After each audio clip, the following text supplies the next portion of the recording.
Someone's crinkling bags in my house. Who is it? Well, boys, welcome back to another episode of Marathon. I'm Colt. I will let my great co-hosts introduce themselves. Yes, I am Andrew. I had breakfast this morning before this. First time. Yeah, I don't know if I'm happier, but I appreciate eating You don't know before if we're recording happier? instead of while recording. So this is pretty cool. Well, you have been pretty salty every time we've started recording this when you didn't get your food first. So. Yeah, it's true. That's my intro. I'm done now. Great. And I am Henry. Henry has also eaten breakfast, but is an adult and can handle it if he didn't. I don't think so, actually. Have you seen Henry if he doesn't eat? That's a good point. I wouldn't bring it up on the cast. You He's wouldn't a hear me professional. slurping down. He's Yeah. only feed Henry professional. for 7 hours. He's gonna run into some Hell trouble. to pay. Yeah. Well, speaking of hell to pay, not an intentional segue, but we'll take it. We're watching Resident Evil. Resident Evil. I think this is also the first time that we've actually followed up on what we said we were going to do in the last First time. episode. Yes. So, I know we've been saying Fast and Furious every day. but there's so many, and they just keep making them. So And daunting. Dom's son was just announced as being part of the franchise, so they're definitely going to keep it going. Oh, yeah. It's definitely not Next generation. running out. Fast and I Furious. think is I'll gonna die happen. before they stop. Well, my boss is calling me, so you guys talk about Resident. I'll be back in like 15 seconds. Okay, sweet. Well, Resident Evil. Henry, this franchise, I think this is my favorite video game franchise. Yeah. I mean, Overall. there's not many good ones. This is certainly, at least up until Detective Pikachu, the most successful video game to movie franchise ever. Detective Pikachu is definitely the best video game film Yeah. adaptation I've ever seen. Although, as just a video game series, I think Resident Evil is my favorite. Yeah. Outside of film. Oh, yeah. Yeah. So I'm just so excited. I've seen most of these. I think probably all of them. Maybe I was like half watching the back three. Yeah. Because, It's the only way to do it. yeah. But I've seen the first one many, many times. Yeah. And it was actually one of the first really... I mean, I watched a lot of scary movies when I was younger. Mm-hmm. But I was probably 9 or 10 when this first one came out. And I remember watching on DVD in my living room with my siblings. And they're much older than me. And that night, I was very afraid of the film. Yeah. It was very real, very scary. Oh, yeah. I went to bed late. I used to stay up really late with them. Around 3 a.m, they busted into my room. And they just shook me. Like, the lights were off. They came in, just shook me in my bed, and then left the room. Which I couldn't sleep for the rest of the night, and I had no idea what happened. Yeah, worst possible scenario. Worst possible scenario. I was like, why would they ever do this to me? Woke up, finally the sun comes up. I like leave my room as soon as it's light, like 6:30 in the morning. As soon as it's safe. And then I'm eating breakfast and they're just dying laughing. And they tell me what they did. I was like, I thought I was going to get eaten by a zombie last night. Yeah. All And I night. didn't know if it left the room. I had no idea what was happening. Traumatized me for months, actually. Wow. Yeah. But you become a fan Yes. in spite of or maybe because of. Yeah.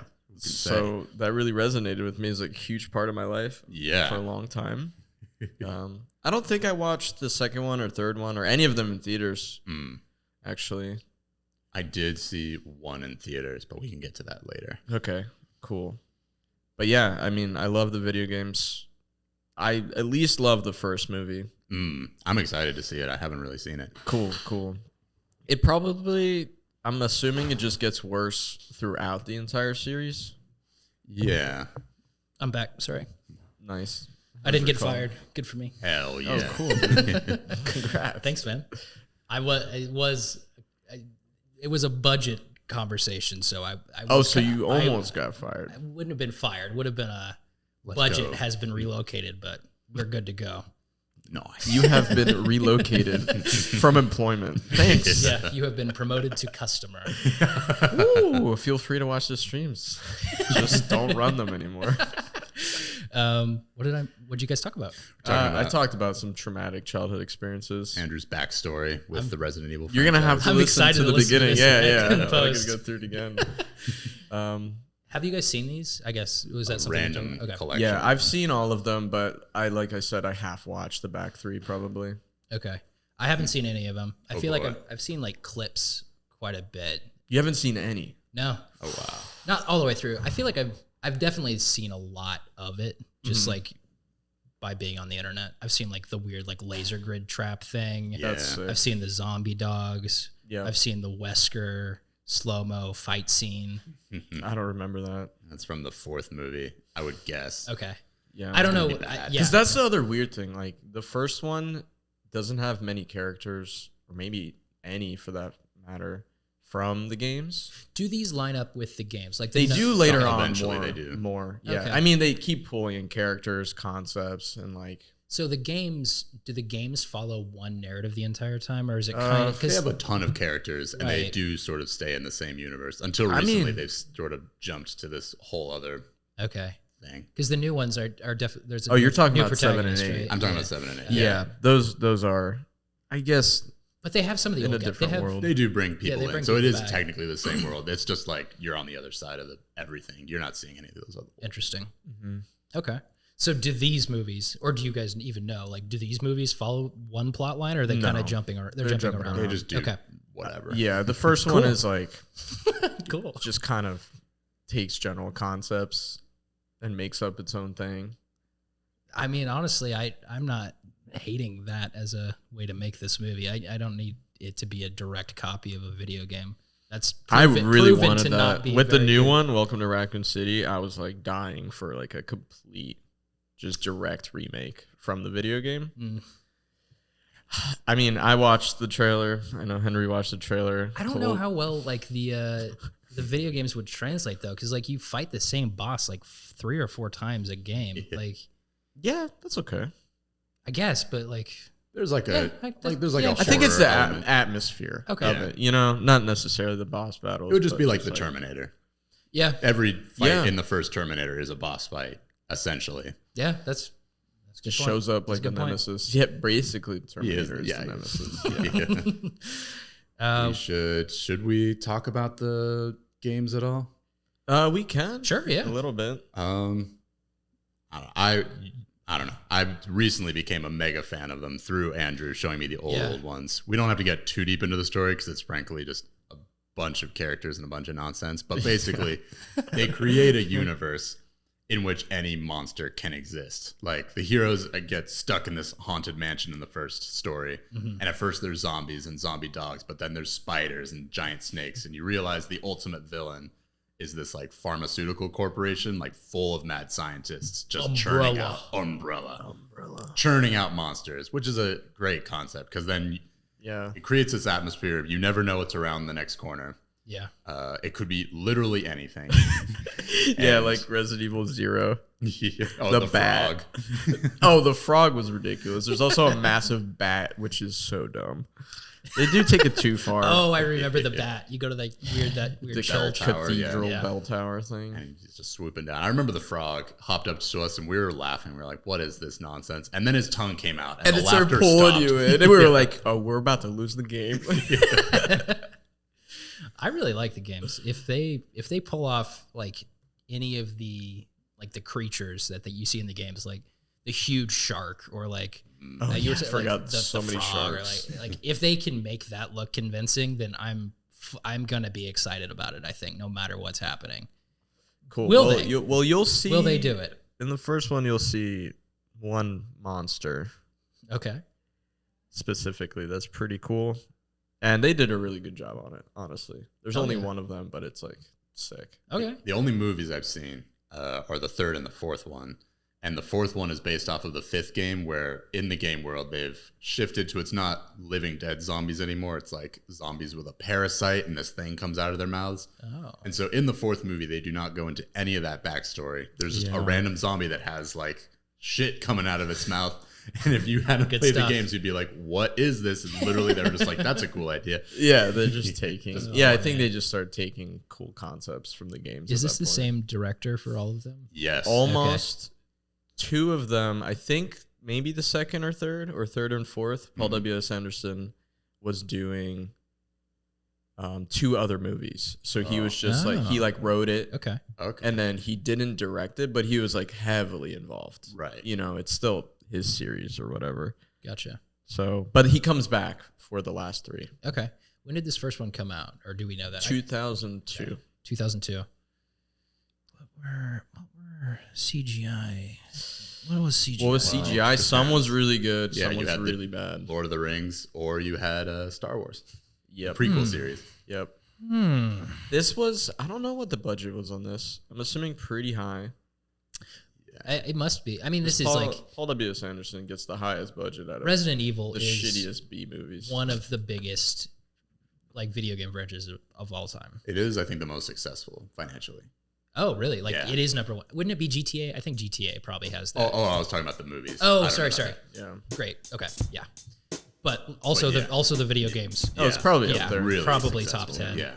So Easily. I'm excited for these. I mean, let's just check it out. Let's get in the first one. Let's get in. Deep underground, in a top secret research lab, security has been breached. A deadly virus capable of contaminating the entire world has been released. Oh my god. We have to get out of this building. What was that? It's the brakes!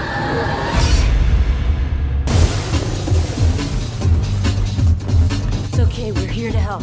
Now, an elite team has been sent in to stop it. 5 hours ago, Red Queen went homicidal. Who's the Red Queen? State-of-the-art artificial intelligence. The corporation's keeping a few secrets down here. But they have only 3 hours left before it begins infecting and mutating the whole human race. Everyone stay calm. You have to get out. Don't listen to anything she says. She's a holographic representation of the Red Queen. Maybe our only way out of here. No one is immune. Resident Evil. You're all going to die down here.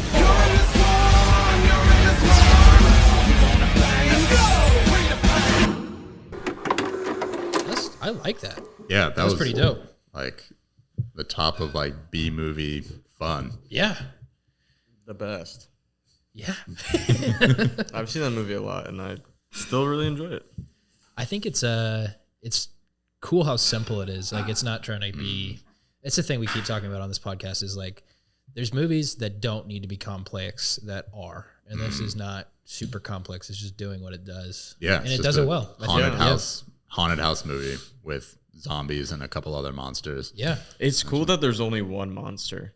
Like the whole time I was watching this, I was like, are there different ones besides just humans and dogs? And that one experimental liquor? Yeah. No, that's it. They kept it pretty simple.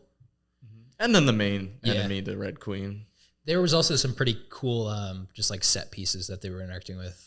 The laser wall is in this one, which I'm surprised it's this early in the series. I did not realize like this laser wall is the only thing I remember from these movies. It's the best thing in the whole series, and they brought it out right away. I mean, credit to him. It's very good. I like the laser wall a lot. But cool. Yeah. Should we just quickly run through the plot? Yeah. Hell yeah.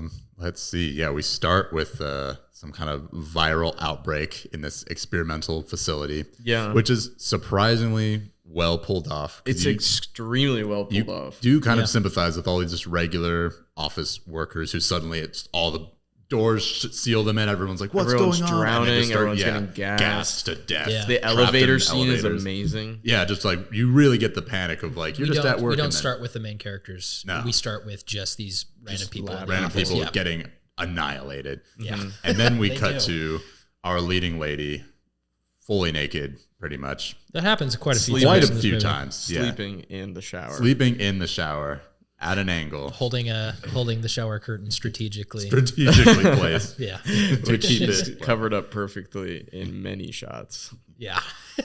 And so she has no memory of why she's here in this like weird mansion.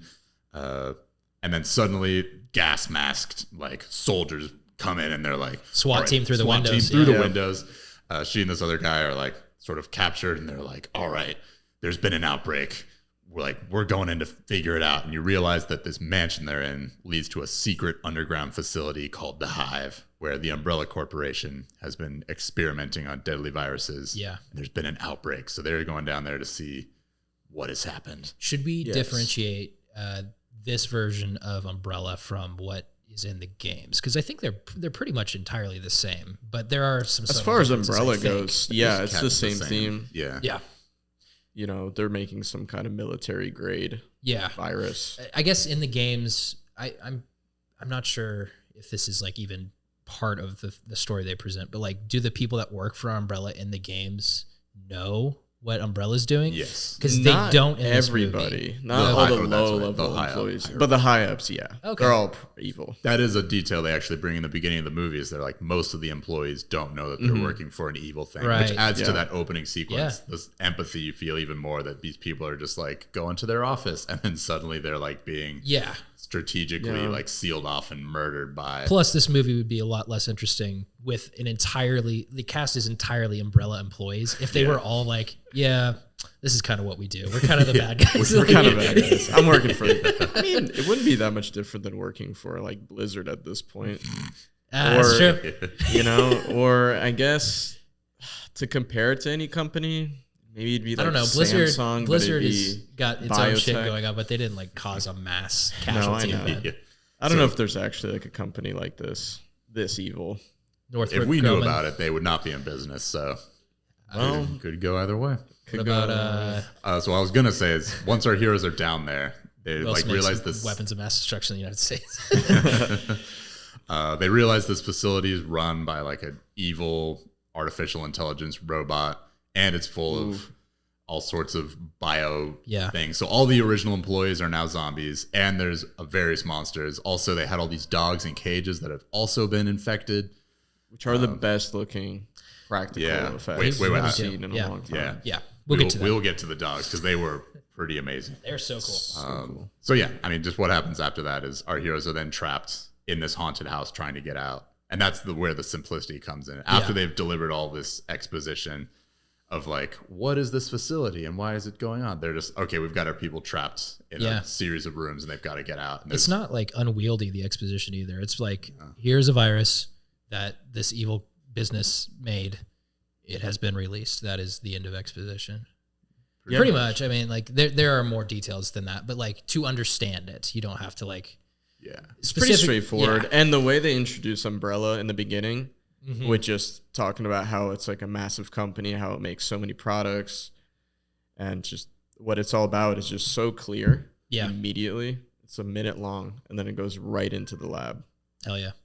Should we pick up from when they get to the computer? I guess like that's the big to shut down the Red That's Queen, the first like the big laser inflection room? point, right? Yeah. Okay. Right. They reach the control room of the Red Queen, which is the name of the computer, and it projects itself as this like 6-year-old British girl, British child. Yeah, they said it was like the programmer's daughter. They modeled it after. Just a way of bringing a creepy child. Henry, can you give us the voice? Can you? Oh my god.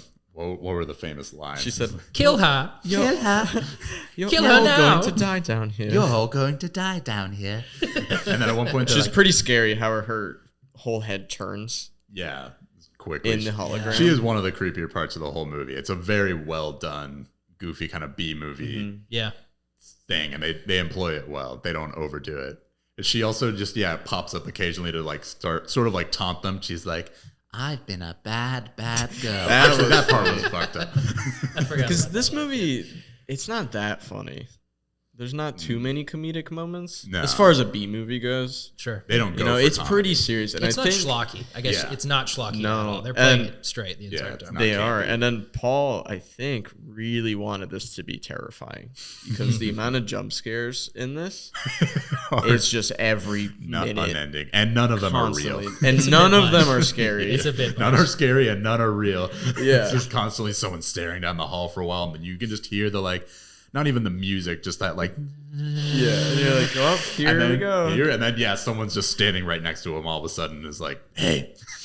And that happens back to back every minute or so at one point. At one point you're looking at a vent, like the heroes were just crawling in some like tunnel, so you're staring at a vent, and then suddenly fingers come out of the vent. It's like, dun. You're like, what? Why? They're just progressing the plot, or the moment, and you're like, we didn't need that. No tension has been created or released. Oh gosh. In this moment.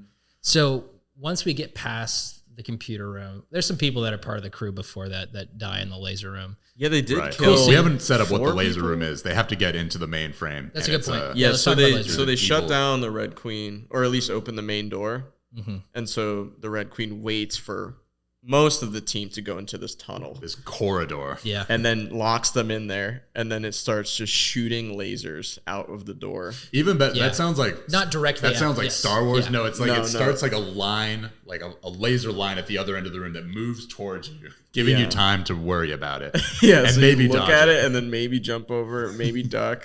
Maybe get your head cut off. Yeah. First person does not react at all. Just gets their head cut off immediately. But they did. I thought that moment was amazing because it wasn't that long either. No. Yeah. It shot 3 lasers total, maybe 4. 3. Yeah. Yeah. Yeah, because the third one turned into the cube. Yeah, and then last they were guy, like, yeah. "That's it. That's Yeah. all you need." Most of the sequences of this movie are like that. They come up with a pretty simple but pretty fun like suspense concept. Totally. And then just manage to escalate it a bit, and it's done within 2 or 3 minutes. I love that because yeah. like movies like John Wick 3, where they come up with a new way to kill someone, and he does this cool move, and then he does it like 17 times after that. Right, You know, yeah. in this one, they're like, "Let's introduce one thing. We're gonna do it once, real quick." If maybe 3 Yeah. times if Maybe we're gonna 3 like times build it tops. up and then out. And then we're out. Yeah, It's awesome. it's pretty dope. My absolute favorite, which we wanted to get back to, is the dogs. Yes. Oh, yeah. So the dogs are a staple of the Resident Evil games. They're just zombie dogs and they're terrifying. So Dobermans. In this one, they set it up in the beginning while like the viral outbreak is happening. You see these caged Dobermans, and they're the first to react because the virus is in the ventilation of the system. Right. So everyone's about to get infected, and they know it, and they all just start barking. And then we don't see what happens to them. We cut forward an hour or so into the movie later, and we see those cages, and they're all bloody. And it's very Jurassic Park, like all the wires of their cages have been ripped off, so they're out there, and you're like, oh. And that's why those dogs are just covered in blood. Yeah, They're and just like ripping red through this scat. cage, shredded through the metal. I think so. I did a little bit of research on this. All of the stuff that's on them, I think, is practical. Yeah, It's all like just like layered on stuff on real But dogs. on real Dobermans. The only part that was CG was they took away like parts of the face and mouth Yeah. of some of the dogs. Oh, You and can the see teeth that. probably. Yeah, the teeth were CG. Which looked great, anyways.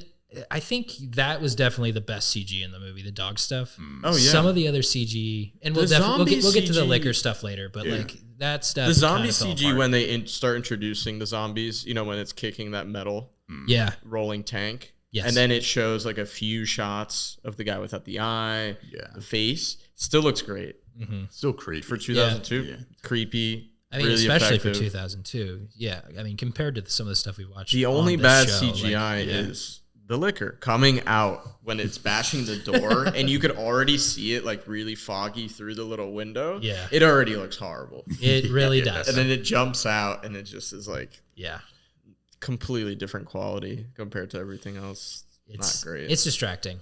Yeah. But yeah. To those who don't know Yeah. what a licker is, it's basically a giant skinless frog that Yeah. climbs around on the ceiling. And is blind. It's blind and it shoots its big tongue out at you. Very scary in the games. Here, not as much. it's just gross. It's just just gooey and red. And This one also seems really powerful. In the games, there are a lot of lickers you have to deal with, which Yeah. is one of the hardest enemies. That's not a boss for sure. They're annoying to deal with. But there's just one in here, and apparently it's like morphing and growing every time Yeah. it kills The someone. rules are slightly different from the games, but I think that's totally fine. I think it's. Oh, I like getting yeah. bitten. You need the antivirus. Yeah. That's awesome. Yeah, Yeah. yeah. Instead of herbs, what are they going to look for? Herbs and first aid sprays? That'd be pretty boring. Every time they move on to the next room, they sit down at a key like a typewriter and log That their would be progress. cool if you heard the typewriter sound and they're just locked. I in feel a like room. they'll probably do Nice. something like that later in the series, if I had to I guess. bet you they But- will. Okay, so once they get past the laser room, let's talk about the crew that remains, because we lose some people at the Well, you beginning, got but it's like JD. that doesn't really matter. We have JD. JD is which One of the faceless dudes. the good Just guy, the one, good guy or the the one bad Michelle guy? Rodriguez. It's like the male version of Michelle. Yeah, we didn't even Rodriguez. mention that this movie has Michelle Rodriguez. Oh, she's Which so is good. one of the She best is parts the of it. best. She crushes actor this movie. in Yeah. film by far. She's the best actress in this movie Probably. by far. Yeah, she like blows away this one zombie. Like she goes up to the first one we see that's actually moving around, and she's like, "We got a survivor." And she goes up to her and gets bitten right on the hand. Yeah. And then JD starts like shooting the zombie in the legs, and is like, "What? How is she still standing?" And Michelle Rodriguez just like machine Lights her guns, up. like 20 bullets, lights her up. She backflips. Yeah, the zombie Yeah. flies. Stand- And they were Standing like, "Why did anymore. you do that?" And she's like, "Bitch was crazed. She bit me." And no one argues. They were like, "All right, All right. all right." And her name is Rain.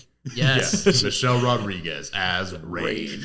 So we got JD, who I completely forgot about, to be honest. Like, Yeah. He was pretty good. he dies pretty fast. I only realized he was a character because he has this great death where he's like trying to open this door. He finally gets it open. He's like, "We're good to go." The door opens Yeah. behind him, and 1,000 zombies gets just pulled pull in. him into this like Yeah. elevator. Which I like how the zombies aren't that hard to run away from. There's multiple times where Sure, people are in grips of like 2-3 zombies kind of Yeah. clawing at them. They can kind of really easily you escape. can just roll away from Yeah, them, but once basically. you get like 5 hands on you and they pull you in a group, you're done. I like those versions of zombies. Yeah, these are more like Day of the Dead zombies than DayZ zombies for sure. These are slow. Like they have to get you. Yeah. To get you. Well, yeah. And then Paul W.S. Anderson, he really liked the George Armand, zombies. Romero. Yeah. So he definitely was like, yeah, we want him like this. Hell yeah. So JD, Rain. Then there's 2 other guys. One is the. There's Kaplan, the hacker. Oh, sorry, I forgot the hacker. The worst hacker in a movie he that's causes ever all the existed. issues in the movie. He kills. I mean, it's not his fault. Well, the laser room is his fault. Yeah. The laser room is on him. Right. So the captain, who is this really cool dude, Yeah. I can't remember He that was actor's cool. name, Yeah. but he was in James Bond, Tomorrow Never Dies. Just has a great voice, great presence. Yeah. He and a couple other people are going into the laser room, get trapped in. Kaplan, the hacker, is trying to get them out and absolutely does not Fails. save the day. When he shuts it off after After the the captain, has captain been gets diced. That's correct. Then we have our main character. What is Alice. Alice? Alice. Mila Jovovich. She's good. Yeah, she's fine. I'm going to say is the great most actress in consistently Yeah. good part of this Her whole stunts are series. great in this too. If She- Michelle yeah. Rodriguez wasn't in this movie, she would have been the best part. Easily. Yeah. Yeah. Yeah. Like, she's one of those actresses who can take schlocky B-movie material, but you still just believe her. Like, you still believe her, like, emotions and that she's, like, capable of Yeah. fucking shit up. She just never overdoes it. She can do. I mean, the stunts she was doing too. I don't know if that was her, but like the kicks and Some stuff. of them, yeah. I bet it is her. I would think most I would of guess them. so. I think so. I mean, I think it looks good. she's It into looked that, cool. so maybe she was doing it. It's wrong. dope. And then last 2 people of the crew that survive past laser room are. This is where I kind of get confused. Well, because JD was not in the laser room, but he dies in the next scene. he dies in the next scene. in the elevator Yeah. getting pulled in. I'm talking about the 2 that remain. So there's Kaplan, there's Michelle. I think we're done with That's it. We're done with the team. the Then we have the team. survivors. Yeah. We have there's one guy that's trying to steal the virus, and then there's another guy that's like helping, and I'm confused on like what You're their talking about backstory- Lisa's brother. Yeah. So the whole point of the reason this movie is happening, I guess, is the villain whose name I cannot remember.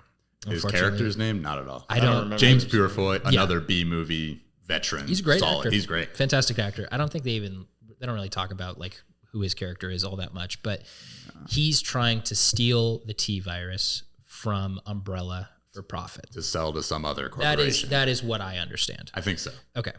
And Mila Jovovich is trying to leak the T virus to the news so that people know that Umbrella is evil and making this stuff. Yeah. Right. That's the conflict that happens at the beginning. But they're like brain wiped at the beginning, or they're like knocked out and they don't know it's okay. The mansion that's on top of Yes. the Umbrella Lab, Uh-huh. on top of the hive, it has a defense mechanism. So like when the Red Queen was doing all that stuff, Yeah. it shoots nerve gas out, and then it wipes their memory for about a week or so, or a few hours, few days. Seems convenient, but we will allow it. Yeah, I wasn't even going to bring that part up Yeah. because there's this whole mystery flashback as to who Alice Mila Jovovich is and like why she's there, and she's having all these memories of this other dude. She's like, oh, we were together, and then eventually you realize he's actually the bad guy who started the virus. I don't love that part, honestly. It feels like a little bit like sloppy and thrown together, and just like, oh, she forgot, and then she realized halfway through the movie. Like I think it's kind of in the games, but it doesn't Umbrella's matter. always evil enough. Yeah. I think they wanted some kind of emotional storyline, and they weren't going to find it by having her escape zombies scene by scene. So they gave her something to like memories or to rekindle or whatever. Yeah. Yeah. I don't think it like takes away from the movie at all. It's just not.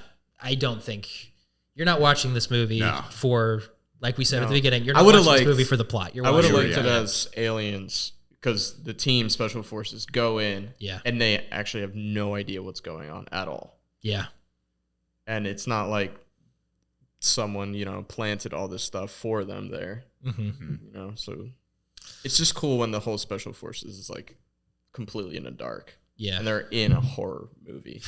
Way scarier. Hell yeah. Okay. So I guess we should we're basically to the end here, right? Yeah. Eventually. Of what makes sense, like what is important plot wise. Like there's very cool. They're running from the zombies. Yeah, it's interesting the entire time. It's fun. I'm pretty sure it was like an hour and a half, so it moves pretty quickly. It moved quick. Yeah, honestly, great time. Doesn't really slow down either. I didn't have like any moments where I was like, okay, we can cut this scene. Like it was rolling the entire time. I guess let's talk about the liquor at this point, because that's like the big. Is that the big negative for you? Big negative is like whatever. If you care about CGI looking bad, then like this does look bad, but. Well. Some of the shots, it actually looks much better than the trailer for the new Resident Evil movie. When it's not, I think moving, all of it looks probably good. looks better than the trailer for the new. I haven't seen the new trailer. Oh my god, we might watch it right before we watch the second one. Right now, we could talk. We should about watch it. No, we should watch it segment. after the sixth one. Okay. We've seen all of them. And Wait, so we watched 3 minutes and talk about it. Are we watching 7's out or no? It comes out. Okay, that's great. We'll watch the preview at the end. That's great. Yeah, that's a great idea. Sick. I might be dead by then, but I'll watch it. That's why it's 3 minutes long. You'll be fine. You'll be so upset. I guess, do we need to like wrap up plot threads that follow into the second one? Well, she and this other dude who we haven't really been talking about, because like, what is there to say about his characters? They both get out of the hive, the underground facility. They're in the mansion again, and then more evil Umbrella people capture both of them as this guy is suddenly turning into a monster. And he is, and he got scratched by the liquor. By the liquor. So he's turning into.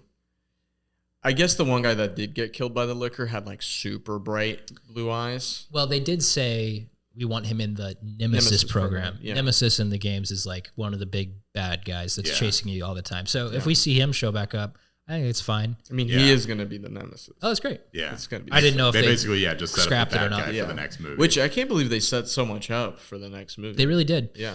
Right. I don't know if they were like locked in already, or they were just like, might as well just set all this up. Yeah. That would be an easy way of getting people to be hyped for a second one, since they're not sure it's going to happen. Yeah. So our heroes get captured. One of them's clearly turning into a monster. Yes. By Umbrella. Our leading lady wakes up naked again. This time she has the most ridiculous like sheet on would both put her that on? front and back, but otherwise her whole like side body is just a sex pest. Which rating wise, we found out this is rated R. I've also read it was originally rated NC-17. Really? And then Paul W.S. Anderson had to edit it, which he said he was going to release an unedited version, but he never did. Tragic. So I wonder what would that make would it. I don't. They must have had like zombie heads blowing up. Yeah, maybe way more nudity. gore. Because they did cut one scene. Remember when they found Lisa? It's hard to get to NC-17. It is hard to do. In 2002 as well. Yeah, You that know? is. So it must have been have to pretty be intense. making some fucked up shit to get NC-17. Yeah. That is hard to get to. The one thing I remember is like when they were talking to Lisa, zombie Lisa. Yeah, the two of our heroes are in an office with this zombie girl, and they're just kind of like hanging, talking, and then we cut to them running from so many zombies. Like, they're right behind us. There's no setup to this, so we knew that something was cut. Yeah. Maybe that's it. scene was cut. Yeah. So Or maybe might like have been part of it. like the head getting chopped off by the laser. elevator at That the was beginning. probably like huge gore explosion. I guess there I'm are some sure. moments where you're like, maybe Could we have cut been- around could have stuff. been Yeah, bad. Yeah. that's interesting. Or people getting eaten, ripped apart. Maybe they made it really realistic. Gory. Perhaps. Yeah, What were you saying though? For the very end here. just the very end is our leading lady escapes from another Umbrella facility and finds that the entire city has been overrun by zombies. And so wearing nothing but her sheets and a random lab coat No shoes. and no shoes and a shotgun, she is ready to take on the apocalypse. And that is the final image we're left with. Yes. Makes it seem really cool. They actually do It is end pretty on a dope, pretty cool yeah. note. Yeah. Well, I'm really excited for the second one. Me too. I once again have no insight about what we're about to go into, but I hope it kind of just picks up there. I'm really so. liking Kinda where we're does. going. I happen to know that this one brings in more characters and stuff from the games. That's fine. I think that's cool. I think it's gonna start getting way more actiony. Because as far as like a lot of martial arts was going down in this one, but it's Lots not, of kicks. Yeah, it's not like an action film. It's still the early You know? 2000s. Yeah. This was more of like a horror film. Yeah. To me. Well, we'll see if they turn up the volume on boy. movie 2 of Resident Evil. Apocalypse. Kill her. Kill her now. From the leading name in biotechnology comes Regenerate, a breakthrough from the Umbrella Corporation.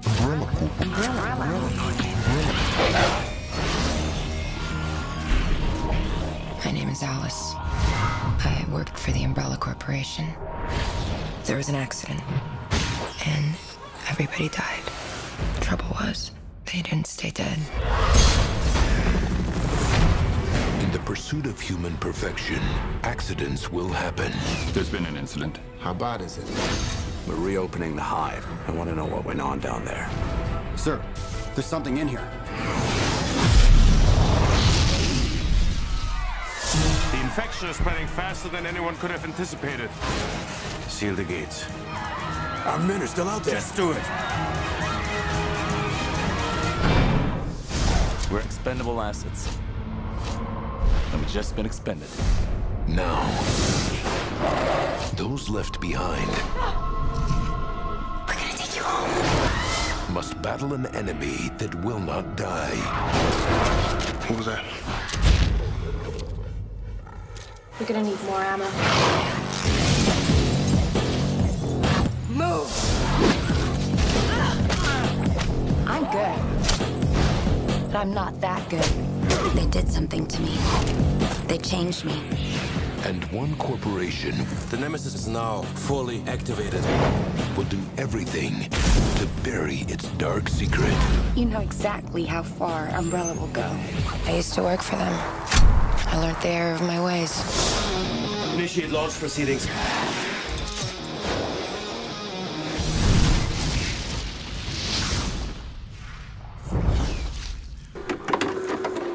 Oh, I get what was this one called? Apocalypse. Oh, did the first one have like a specific like a subtitle, or is it just Resident Evil? Extinction is next. Resident Evil. Once again, I really enjoyed that.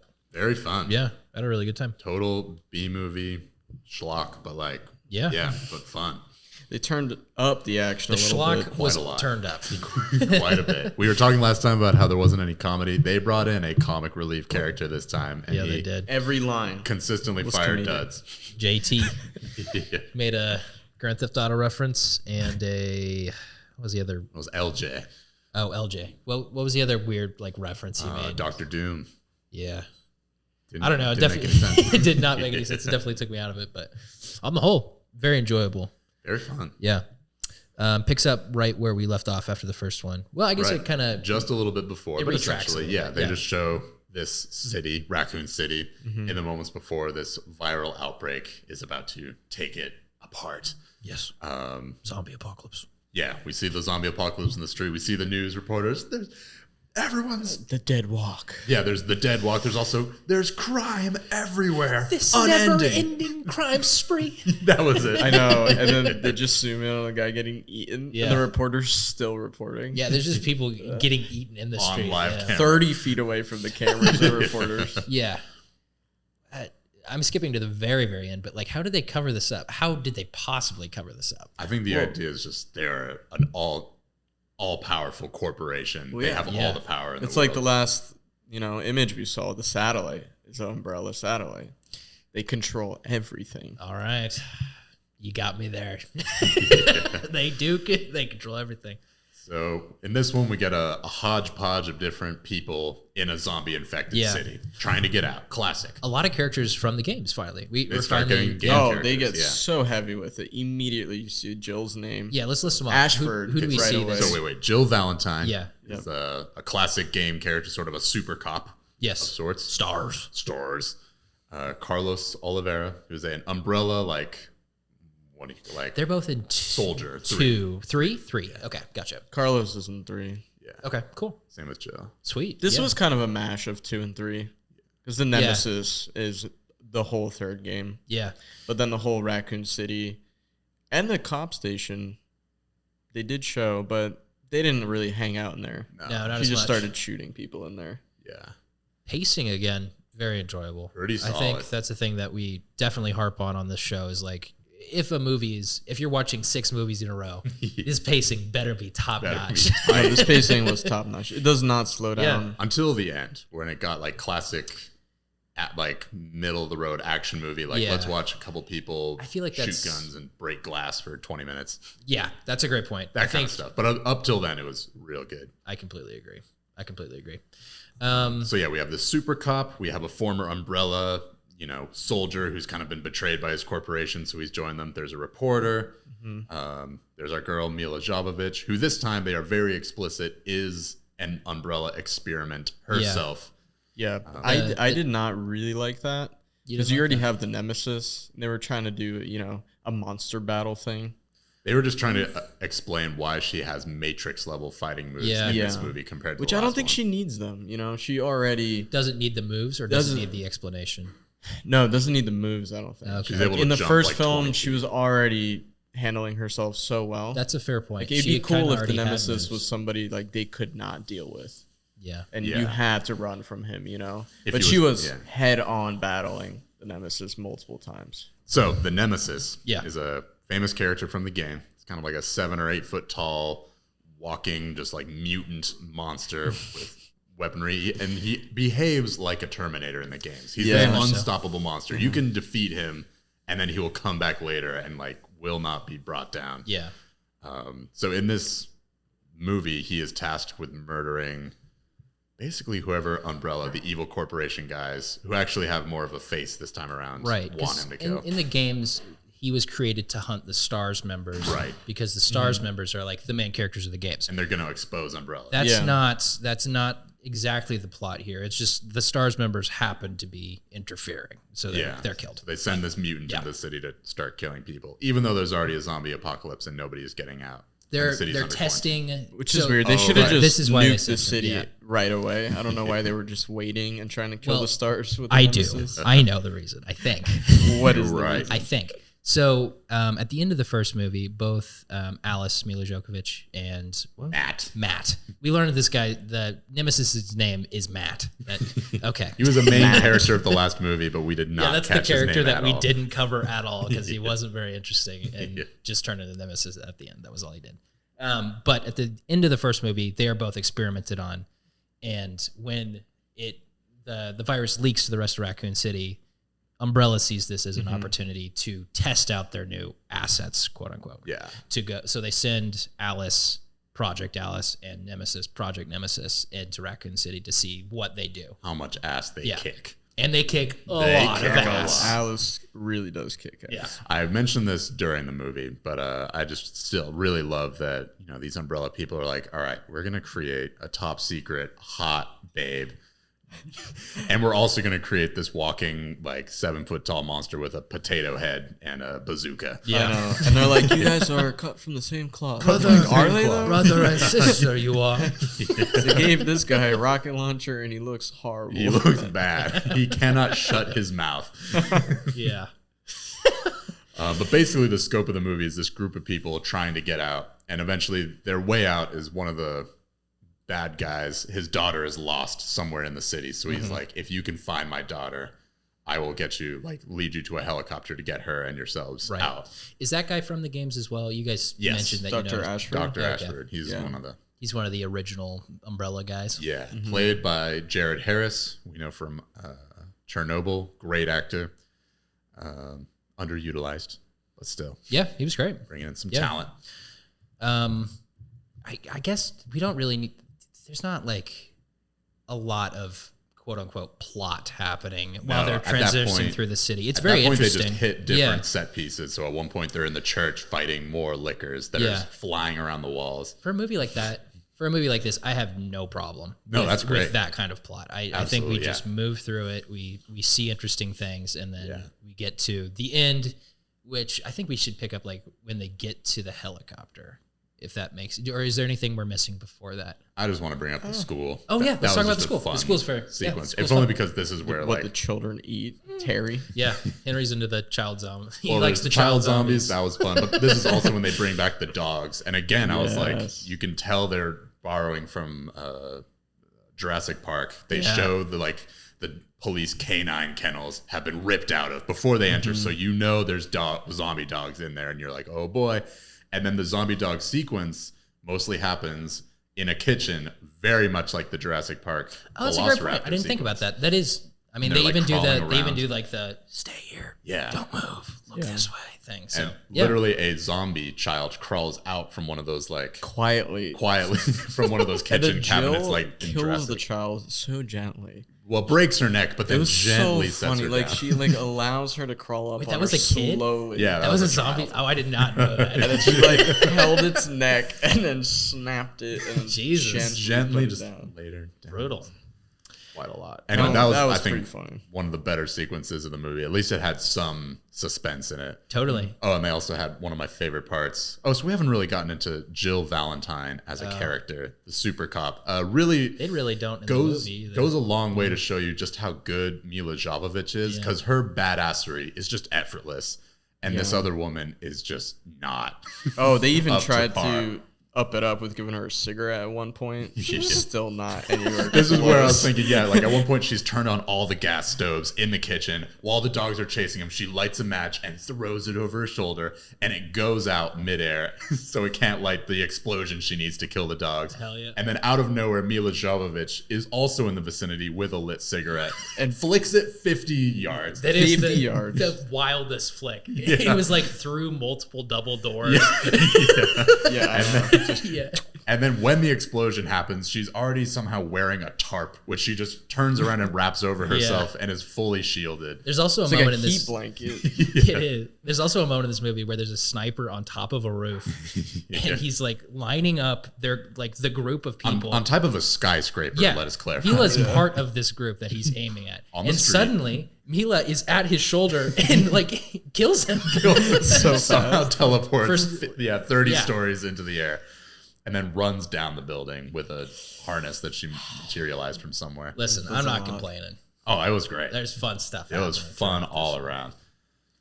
I just don't even know what's going to happen in the next one. I really don't remember. Yeah, I barely remember. She's still going to be a superhuman. It feels like forever. She just keeps getting they're gonna make it more and more powerful. I guess. Oh, how about the psychic abilities? Let's talk about that at the very end, because that's at the very, very end. When we get to the helicopter, right? There's a double cross. Of course, there's a double cross. Sorts, yeah. Yeah. The main bad guy, played by Thomas Kretschmann, who is a German actor who is the bad guy in everything. Hold on. This is the villainous car from Cars 2 that we watched last episode. We recognize his voice. I told you not it to is bring him. This. He plays a German car with a monocle. Yes. He's also in the Marvel movies as a German scientist with a monocle. He's just a constant Hollywood baddie, and he is here. He's great. No monocle this time, but still in charge of an evil science corporation. It's just perfect. Yeah. Typecast. Alas. Poor Thomas. Yeah. But everyone gets captured, and he's like, all right, now, Alice, you have to duke it out with the nemesis. He is like your brother. You've both been created to be perfect killing machines. Let's fight. Potato Head versus Hot Babe. We're going to see. Yep. And then I hated this part because I don't want them just to fight for no reason in a battle royale. What did you feel about the fight scene? It was terrible. Yeah, I agree. terrible. I thought it was think pretty bad. it shouldn't have happened in the first place, but if you're gonna do it, it just looked bad. Yeah. Yeah. I like the Potato Man can barely move. It reminded me of, I don't know if you guys have seen Taken, but not in a long yeah. Yeah. What's the guy's name in Taken? Liam Neeson. Liam Neeson cannot fight anymore. He is a 60-year-old man. Yeah. He's not capable. So to hide it, they cut like 50 times. Yeah, close-ups. Yeah, and it's just jerky. It's exactly how this is. Yeah. Yeah. Jerky, Yeah. hard to follow. This is one of those fights where it's just two people hitting each other for 5 minutes. And there's no Pretty like much, evolution of like, ooh, we've got a spar and like who's the better fighter. It's just people delivering pain but not actually feeling any of it. Well, but then our girl Alice defeats the nemesis. He actually turns back to the good because that part is also hilarious. Really takes the. He has the one eye you can see, which gives us no emotion. Yeah. I don't know why they were like, look into his eye. Look into Will's eye. You can see his will change. His soul is still there. Yeah. He's chasing a piece of will inside of You're like, nemesis. I don't see anything. What are you talking about?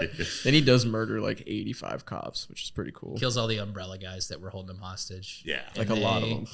Escape. He doesn't murder cops, just to be clear. He kills the Umbrella Corporation. They escape momentarily into a helicopter.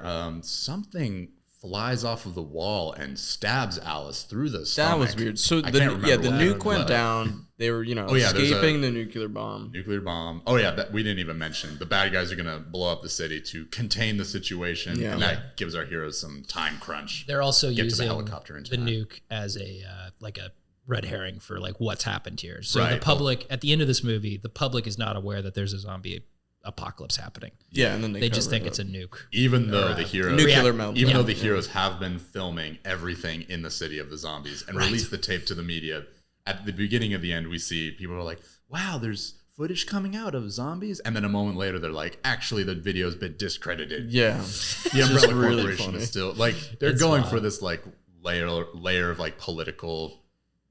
I don't want to say commentary, but like horror of like, oh, the bad guys are so powerful they cannot be taken down, even with the truth. It's just done so heavy-handedly that it's laughable. Yeah, It reminds me of Metal Gear, where they're just like explaining like, and then this group of 4 people took over the entire world. Like it kind of feels a little bit like that. But imagine being like into conspiracy theories, and you're like, see, this is what they do. That happens. You see the towers falling down. Oh God. Oh God. So I imagine some people are probably pretty excited about that. Yeah. So what happens? So after the nuke, our heroes are in a helicopter. The helicopter goes down. Right. And then our leading lady is captured by the bad guys. This time, the new bad guy is Ian Glenn, who a lot of us know and love from Game of Thrones. Sir Jorah Mormont, Lord Friendzone. And he's the new scientific bad guy. Another great actor, not given a whole lot to do, but he looks bad. He'll probably be back though, right? He'll probably be back. Yeah. Yeah, he did survive. And so we get to see our girl naked floating in a test tube again. As tradition. They pop her out. This time we get to see her more naked, totally unnecessary. Yep. But I don't know why they went for it this time. I don't know, man. Couldn't tell you. It's the sequel. You gotta up the stakes. So she wakes up and they're like, "Do you remember anything?" And she's just kind of like, "What?" Like just been rejuvenated. Oh yeah, because she sort of died in the helicopter crash. Then it goes for a super flashback through both movies. It's ridiculous. Get to see probably 500 frames. Yeah, the flashbacks are pretty awful. And then she remembers everything, and she just starts killing all the people in this laboratory. She does it one-handed because she's using one hand to hold her robe and keep herself covered, which I actually thought was hilarious and badass. Yeah.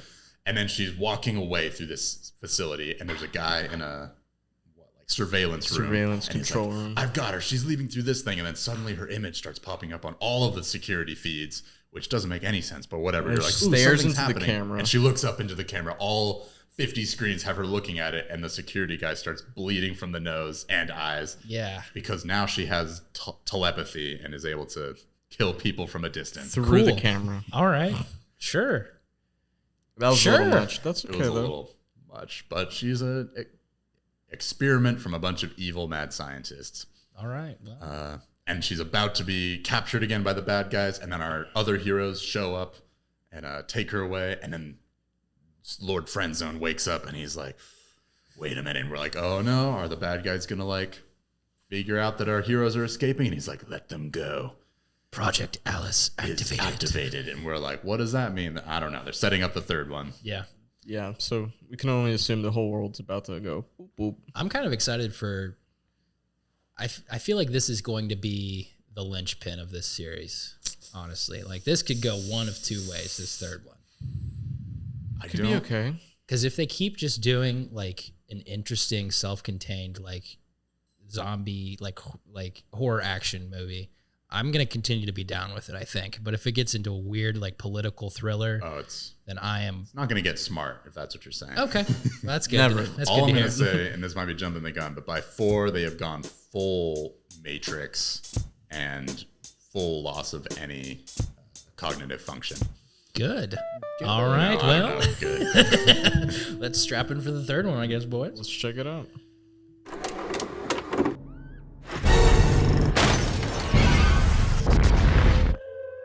Take a sample of her blood, then get rid of that. These clones are not working. The original Alice is the key. Find her, and we can return to the surface. It really is the end of the world. What happened to it? Desert must have taken it back. We lost half of the convoy. Pretty soon there'll be more of us dead than alive. Okay, spread out. Look for anything of use. Gas, food, ammo. You know the drill. What's going on? Been feeding on infected flesh.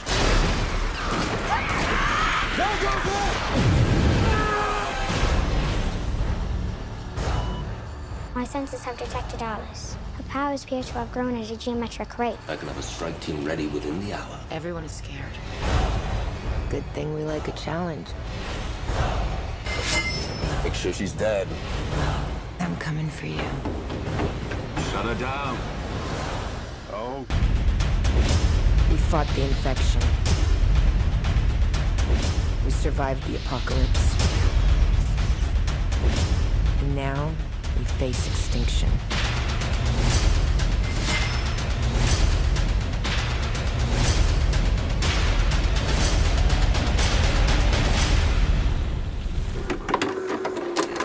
Waiting for Andrew to pee. Seems to be a recurring dilemma.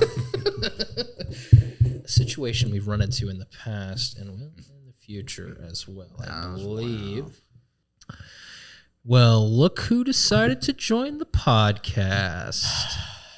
I just needed to go to the bathroom. Okay. Well, I must say I have been let down. No.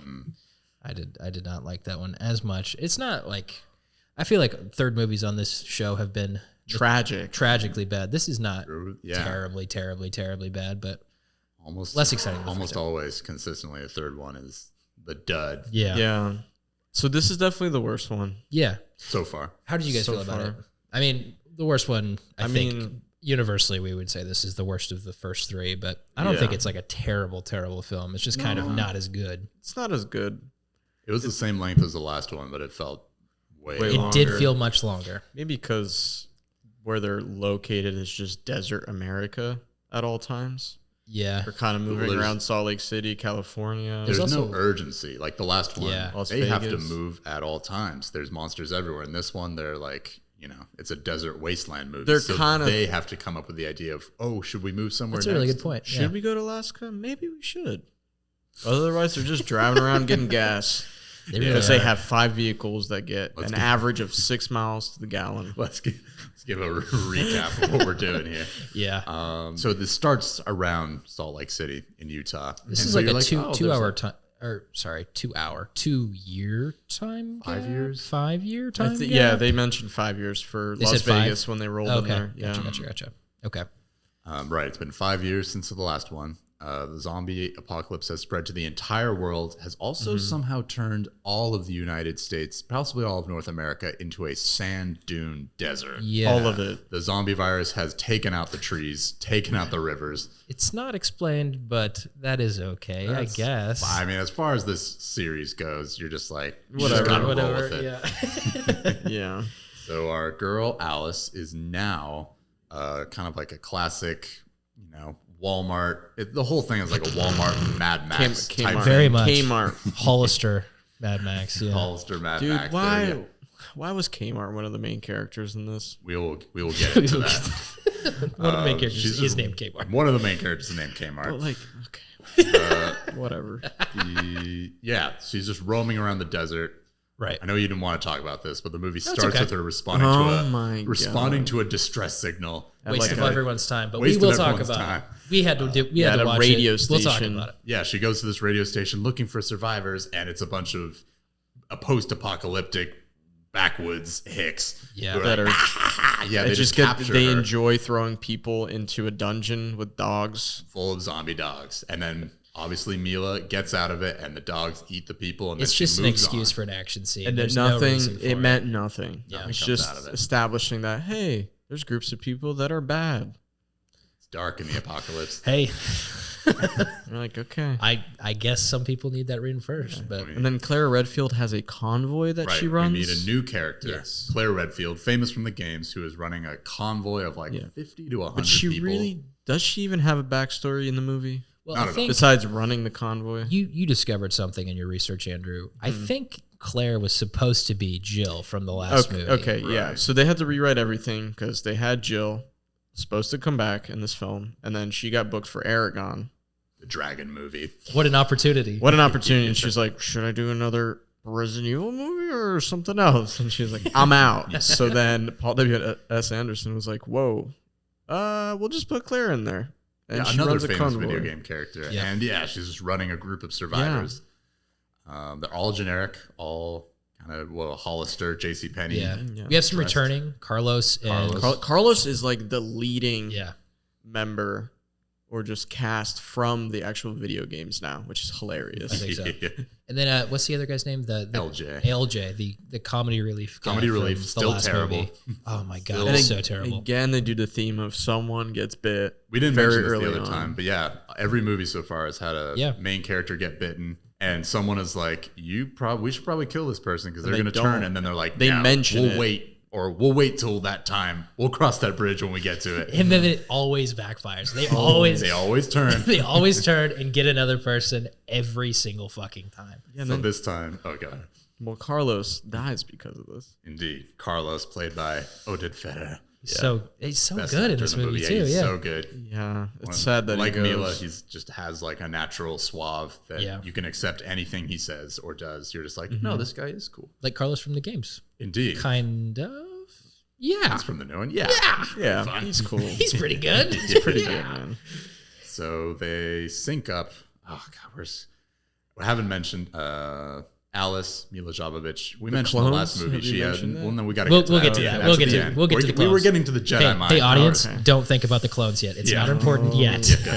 We have to get to the Jedi mind power. So the last movie we mentioned, she was able to telepathically murder a dude. I hate this. At this point, she's at the stage of when she dreams, she's able to like levitate everything around. If it's a bad dream, so everything around her levitates. When she wakes up, everything crashes down, including her motorcycle. So now she's walking the desert. Which is a sweet BMW bike, which she's never going to be able to find parts for again. So that is gone forever. Not even in the working world. Yeah. She's got like almost like Scarlet Witch powers, I guess. Yeah. Like from the Marvel able movies. to move. Just kind of Very like similar whatever to the 11. fuck the plot calls for, she's able to powers. do. And like just like Stranger Things, when she uses telekinesis, she gets tired. Yeah. And instead of blood coming from her nose, she cries a little bit. or takes a nap. Yeah, takes a long power nap. Oh God. So eventually she syncs up with the main crew. And for some reason, not important to get into, she has a random journal saying there's survivors in Alaska. So now what is that about? She was in a random little. She found it in a gas station. Yeah, but she opened this door. Someone hung themselves. It was a dead person which probably got bit, and they had that journal, so they decided to kill themselves. Journal was at their feet, so that was the last thing they were holding. Yeah.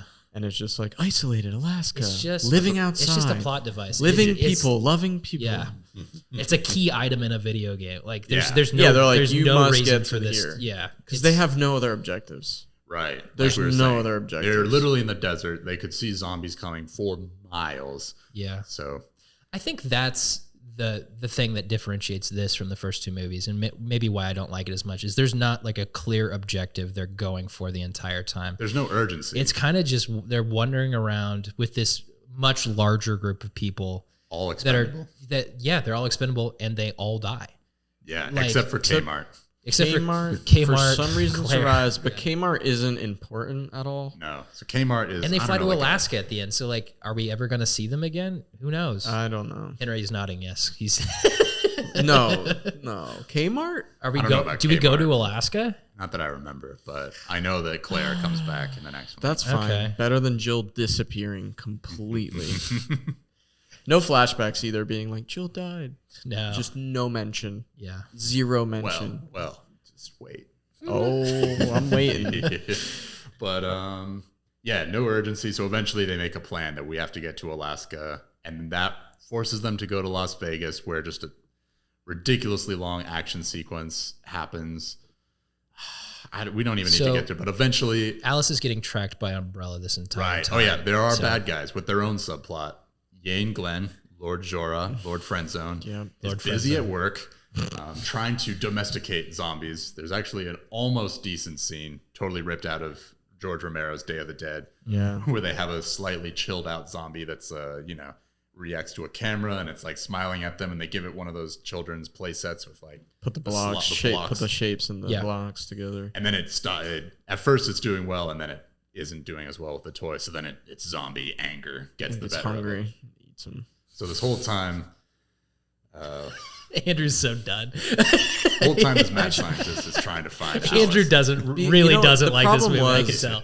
The movie takes itself so seriously that the only comedic relief is LJ.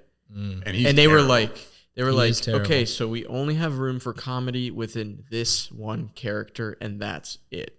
And anywhere else where it could have been comedic, they were like, nope. No. We're playing this 100% straight. Yeah. LJ is all you get. You're like, okay. We also didn't mention, he gets bitten in like his first scene of the movie, and then keeps it covered, doesn't reveal it to anyone. Clearly has a girlfriend who doesn't notice it, even though they're making all these sexual overtones. They insinuate they sleep together that night. He has a gash on his chest. Like how maybe it was a how lights is off this group kind of people not like? How do they not just like check for bites? Like, has this not happened before in the 5 years you've been wandering around that someone gets bitten? Like, and everyone. I think they trusted LJ, but why? He was one of the OGs. I mean, I guess they found him on the street of Raccoon City. Like, this is not a guy. This is just a random dude during the apocalypse. Well, they've been rolling with Clara for years at this point. I guess that's fair. Convoy. That's fair. The action is, I think, to say something positive about this, the action is actually fairly fine. I think it's fine. It's fun. Yeah. Right. Mila Jovovich has knives this time around. Yeah. So sort of more Matrixy, doing a lot of flips. And although it is weird, she throat slits a lot of zombies. So many. That takes even them just right like out. side throat, which I don't think you'd even die right away as a human. And they seem to just die immediately. Right out. Yeah. I don't. Yeah. You know, it takes them right out. They're not even choking or anything. They just fall dead. Yeah, the rules of this universe are fast and loose. I think it's the neck breaking. I guess They neck break they all established the that so all the long ago that it's whatever, you know. But yeah, I don't know if that would actually kill these zombies. Any head or neck trauma seems to kill these zombies. Yeah, she punches out and kicks out quite a lot of them. Yep. Or they fell from that tower like 40 feet up on the sand. They would probably survive that. Definitely, yeah. Yeah. A human would probably. You fall in sand, you'd probably be fine. So this leads to the... I don't know. We could test it out. Okay. This leads to the worst ending so far. Yeah. Lord Friendzone gets bitten, does a whole lot of shit that turns him Whole into lot a of mutant. T-virus and injects NIT himself virus. He with, speedballs for like 3 hours. And he's They were so like, "Yo, old. man, what do you do?" And he goes, "I need it all." I'm in a K-hole. Doing Monster Mash. So finally, Alice tracks him down. Oh, I didn't even mention, while I was saying he's trying to make more domesticated zombies, he's also has all these clones of Alice. That's actually how the movie begins, is it seems like it's just a straight flashback of the first movie. She wakes up, same footage, she wakes up naked in a shower, right? Wanders through the mansion, and then suddenly there's all these traps. The laser trap comes back, but this time she dodges it. And then something happens, another trap murders her, and you're like, whoa, did they just kill off the lead person?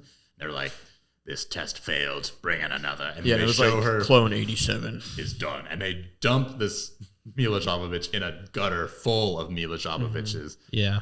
And you're like, whoa. So the end of the movie, she finally murders the mutant guy, discovers a clone of herself, and then zooms into the other Umbrella. With Wesker. With Wesker. We haven't mentioned Wesker. Wesker's in this movie. Wesker's one of the lead villains of the games. They have finally brought him in. Yeah, he's running everything. His key characteristic that they carried over from the games is that he wears sunglasses Underground. indoors underground. Yep. He does. So the movie ends with Alice saying, yo, boys, I'm coming for you. And then she wakes up all of her other clones. So I don't remember anything past this film. So if to- we're going to see a lot of clones, that's going to be kind of funny. It's going to be all right. We're going to see a lot of clones, aren't we? A lot of clones. All Matrix flipping out. Very exciting. Cool. Okay. Let's move on to the fourth one here, boys. Do you think they're going to bring back Jill? I don't think so. I think so. Henry, I don't remember. I think Henry knows. He does. I'm going to guess no. I've blanked out the last 3 movies completely from my memory. We got 3 more to fill that hole in the brain. Listen, I don't want to put anyone in a downer, but I know the next one is dumb. Takes the Matrix flipping that we just saw and just shoots it through the roof. Cool. Well, let's strap in. We got 3 more. This is the longest marathon we've ever done. Yep. Let's go, boys. All right.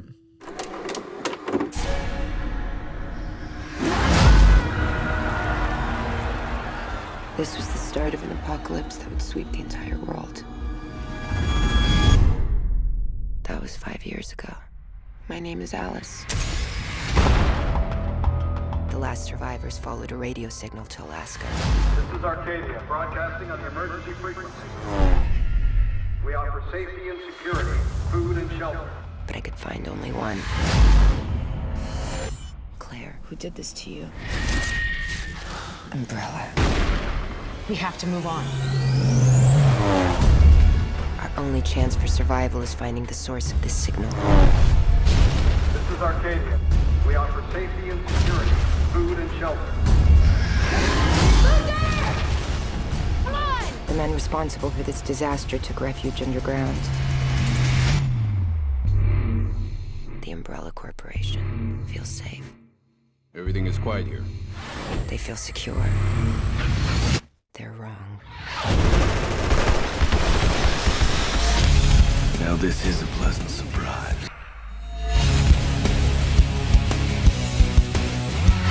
Hey, boys.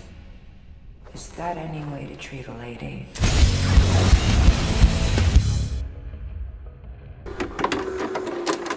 Lots of Matrix influence on this one. We Serious gotta say. Matrix. Bad 3D and Matrix. Right. Yeah. Really 3D heavy. Everything you saw, all that CG dust and coins and bullets and axes were just 3D popping out of the screen. Gross. We have begun the descent. Yeah, into, it is definitely gonna. That was really bad. Get you thinking. I still mentally feel better than after Cars. I do as well. Honestly. Yeah, still yeah. 2 or 3. Yeah, 2 or 3. I feel better than after Cars 2. Well, that's good to know. Yeah. I don't know. Like the beginning and end of this movie, I think have some interesting stuff going on, but there's like an hour chunk in the middle that I could just do entirely without. Yeah. It's not really necessary. We meet and lose characters in that hour. And they, I think we introduce maybe 2 characters in that hour that survive, that are meaningful. Yeah. And there's just a whole bunch of filler bullshit. Zombie chow. Yeah. We do get Kmart back, which I don't think In good news, yeah. Does she speak? She says something. I don't think so. She throws a gun tosses a and shotgun. says here, I think. Maybe she says here. I don't know. Maybe we just imagine it. I don't think she. All right. I guess. Quick What, recap. you want to go for the recap? Before we get into the recap, is this better or worse than the third one, you think? Way worse. Worse than the third one? Oh, yeah. I think it was a worse movie, but I think I had a better time. How? I was just laughing I liked more. the beginning and the end a lot. Also, what happened to the Honestly. desert? I thought the whole U.S. was a desert. I didn't see any sand. Yeah, the rules have changed again. Paul Don't worry W. about it, Sanderson yeah. is back in the director's He's chair. back, and he was like, why has she been naked for the past two movies? Who did this? Who did this? Yeah. Who did this without When I did it, it was tasteful. Yeah. The clones were pretty funny. The whole beginning. Right. Yeah, This they- is why I want to do just a quick Yeah, recap. that's a good- anyone yeah, who that's a good is point. listening to this will know quite That's what we're fair. talking about. Yeah. Movie starts under Tokyo. There's a new Hive? Does it look underground like a hive? Nice. underground Nice. umbrella facility. So I guess all the people that we saw in the previous movies that were part of like Umbrella's Illuminati team or whatever that Right. sit in the boardroom and make the decisions that change the world. They probably just moved over to Japan. Well, I think each one of those people is in a different place, and I think each it's like they have a hive in. They had a hive in where Paris, they mentioned one in Paris. Yeah, I mean there was one in Detroit, Japan, yeah. Detroit. There's a whole bunch. Also, Detroit is just the name of Raccoon City now. Yeah, They I did changed notice that, that. in movie Detroit canon. got destroyed. We were like, Whatever. Okay. I haven't seen you since Detroit. Oh, okay. I mean, it checks out for the Yeah. size. Yeah. Sorry, I derailed. Let's go back to the very short synopsis that we'll give here. Yeah, so the last movie ended with Alice finding 100 million clones of herself. Right. This one picks up right there with all of those clones attacking this facility in Tokyo. It is one of the most boring action sequences you will ever see. Yeah. Because literally the main character is now as disposable as all of the zombies. Yeah, There's hundreds of her. It doesn't matter if she dies. You've copy pasted Trinity Yeah. 100 times and done like a bad Matrix scene. Yeah. And they that's are what it all is. Matrix SWAT people. Yeah. Yeah, they're Like, just flipping literally through the the air. same. I know I throwing said I swords. liked the beginning and end. I don't think they're good. They are much better than the middle. Oh, yeah. Yeah. Absolutely. Oh, boy. Yeah. So there's this just totally superfluous action scene. Just stuff's flying everywhere. We were Yeah. saying this is when 3D was popping off. It's filmed with Yeah. the Avatar tech. So everything going on, all those bullets and dust coming from the bullets was just flying into your face when I saw this in the A theater. lot of slow-mo. Did you saw this in the theater? I did see this. Oh. Was that an interesting way to watch it? Was it like different? Did you feel okay? I mean, I never liked 3D. Okay. You watched this one in 3D, right? Yeah. Okay. None of it was cool.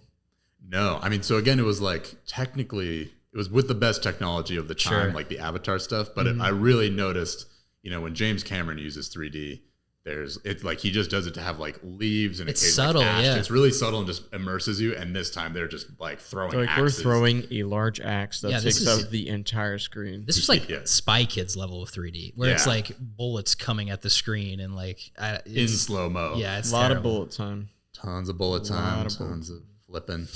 And it's all ends with the bad guy that she's trying to get a hold of escapes the facility, blows up the facility in a massive, weird hydrogen bomb or black hole. Yeah. Like a nether explosion. bomb. This is Wesker again. Wesker. He returning He's back. from recast, but returning. Recast, Which but I think he returning. does this 3 times in the movie with that self-destruction facility. That's bomb. just twice, but Twice? It seemed like 70 million Interminable. times. yeah. I Then he understand. does it again every time he leaves an area. Yeah. So what? Oh yeah, they kill off all the clones. They brought them in just for that superfluous action scene. Yeah, I and was wipe ready. them out. I was buckling in for just clones the whole movie. I feel like Paul got back and he was like, "What the fuck? Why are there clones? Like, we'll get rid of them immediately. We'll have one scene. We'll throw the Well, budget straight at that first 20 Let's minutes. solve this plot hole." As they're escaping, Alice and the bad guy, the real Alice, who we can identify because her hair is slightly shorter than all of her clones. Yes. Never explained.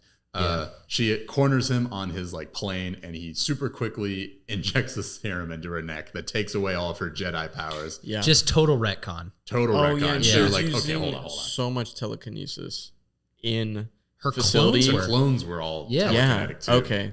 They were just blowing up everything they wanted to. She was and not taking naps. Incredibly overpowered at the end of the third movie. Wow. There were 100. I mean, 2 clones got through like 300 people in a matter of seconds. Yeah, imagine 100 Jedi Trinities. Yeah. Cruising around. Yeah. 100 Scarlet Witches coming at you. Absolutely no tension. Just and somehow Wesker was like, "No, we're okay. No, retcon. We'll kill them all." So their plane crashes. She She totally somehow survives the without worst her plane power. crash I've ever seen. Straight into a mountain. Yeah. Wesker is obviously going to survive. She's got powers as well, but she no longer has powers. Yeah, she's fine. She just gets a little ashy. Yep. He gets more beat up than her. Yeah, that's Doesn't true. make any sense. Oh well.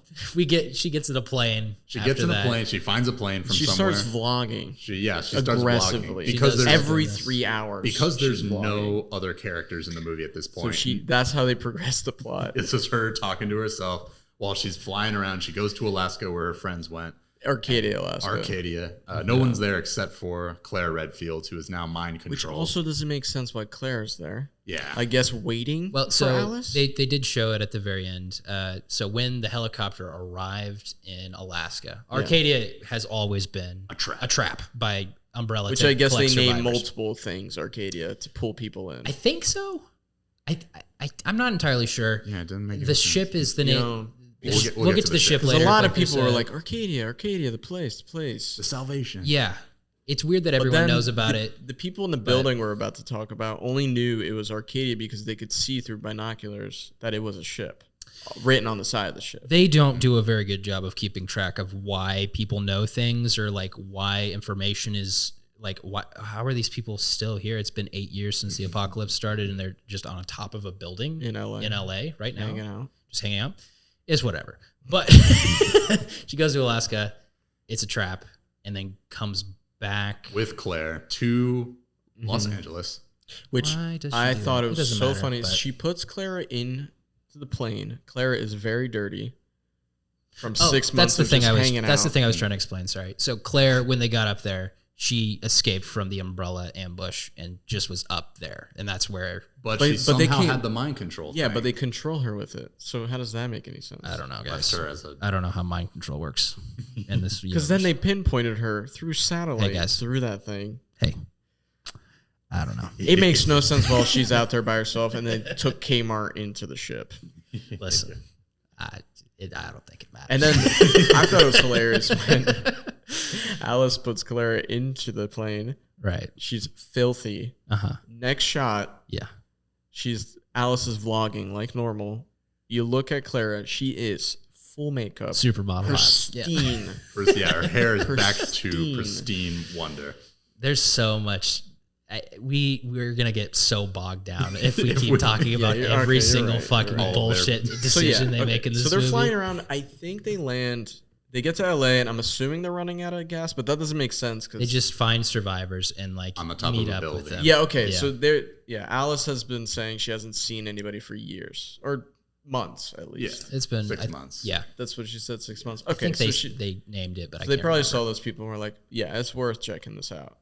So they land on this sketchy building. This massive prison skyscraper. Yeah, which makes no sense. No sense. Like 30 stories high, maybe taller actually. It's massive. It's surrounded by zombies too. Surrounded. Like millions. It's like of Walking zombies. Dead prison Yeah. style. Yeah. It's like it looks like DayZ. Some of the shots they're getting.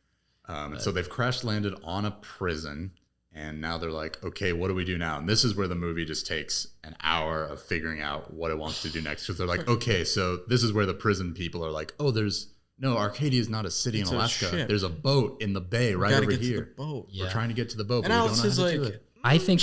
I think it's safe to say that none of these people that we meet, except for Chris, we need to even talk about because they all die except for one of them who maybe if he comes back in the next movie we'll talk about him, but if he doesn't, he doesn't. What I don't understand is why is Chris Redfield locked up.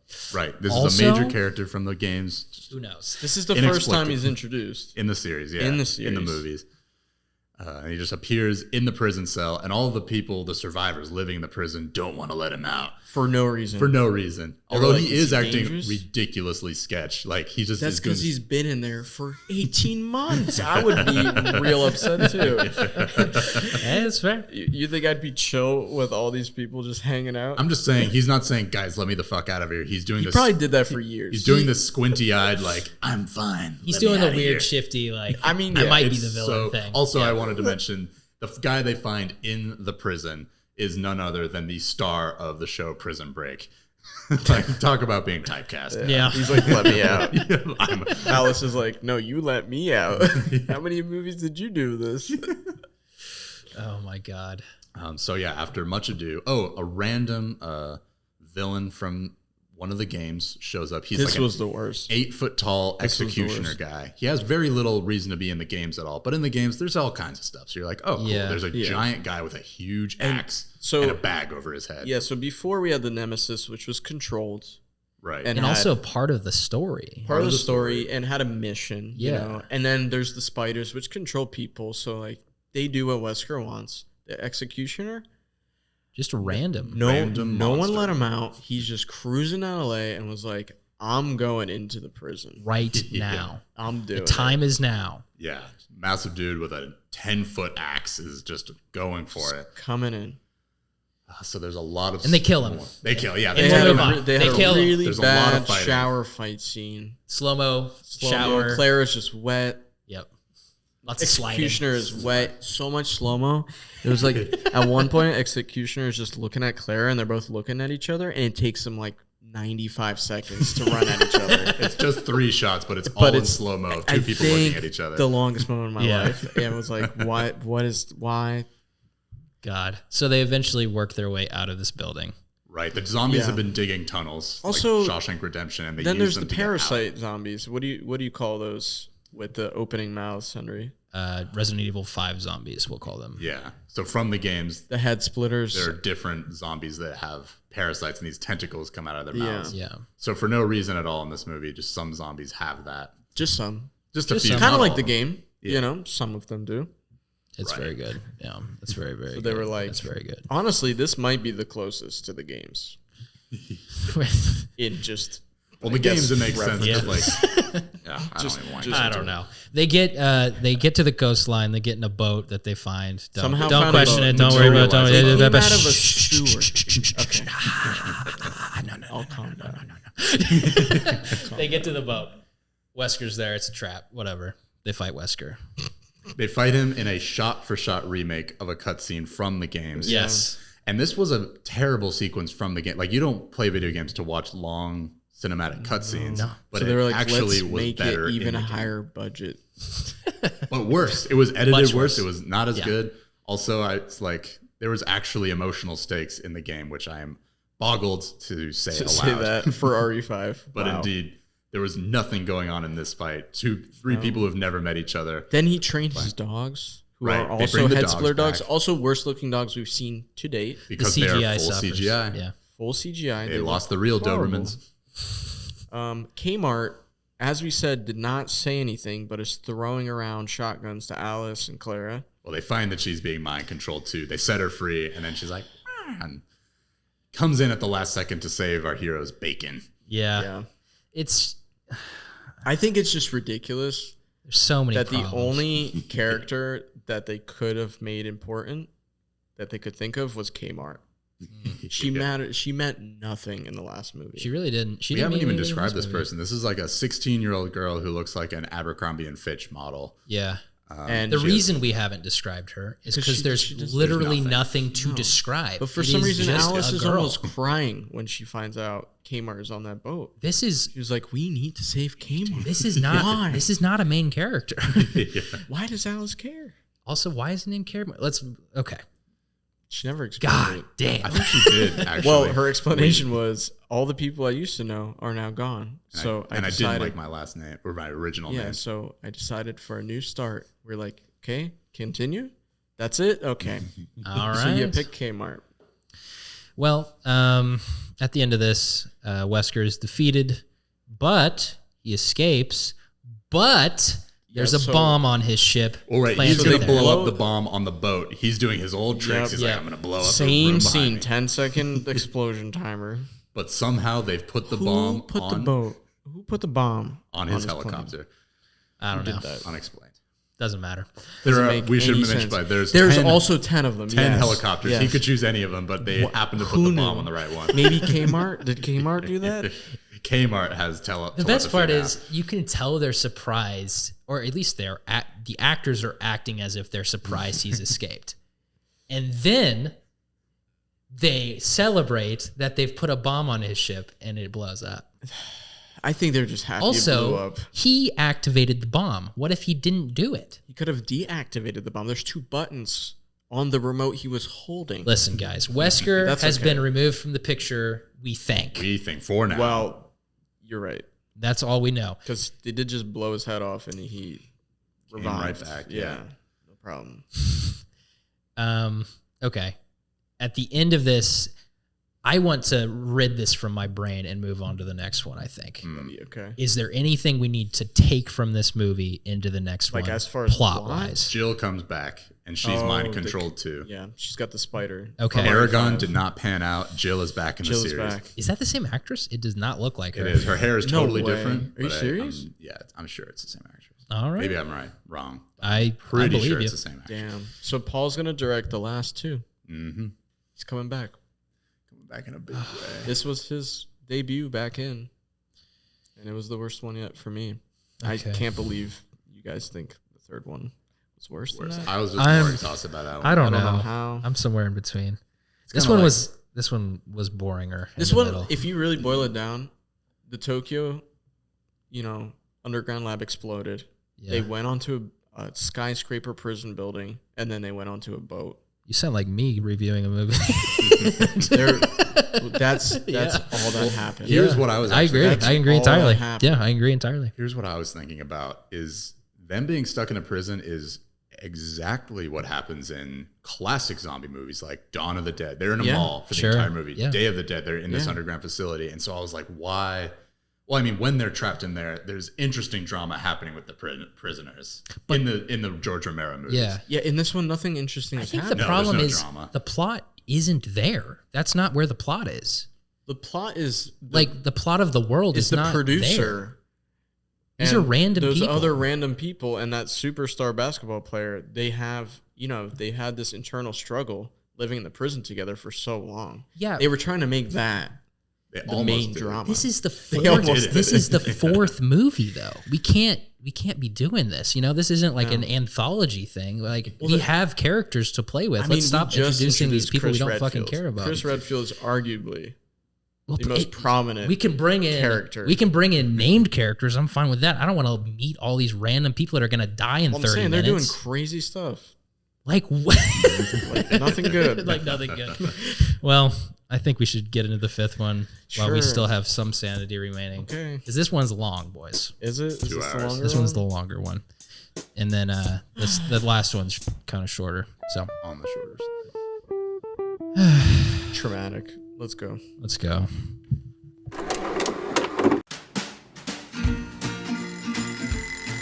Come on, babe. Rise and shine. Let's get that beautiful ass out of bed. You want cereal? What's a tiger? Please get a room. Sorry. They used me to perfect the virus. Everyone I've ever known. And everything I've ever done is being used against me. Now they can manipulate the world. We've taken over New York, Moscow, Tokyo. This is humanity's last stand. The beginning of the end. I'm gonna kill you. Good luck. You'll need it.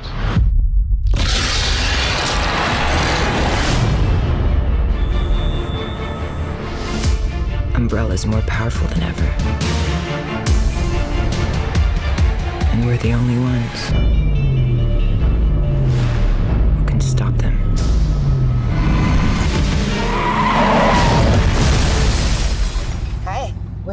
written invitation? Sweet ride.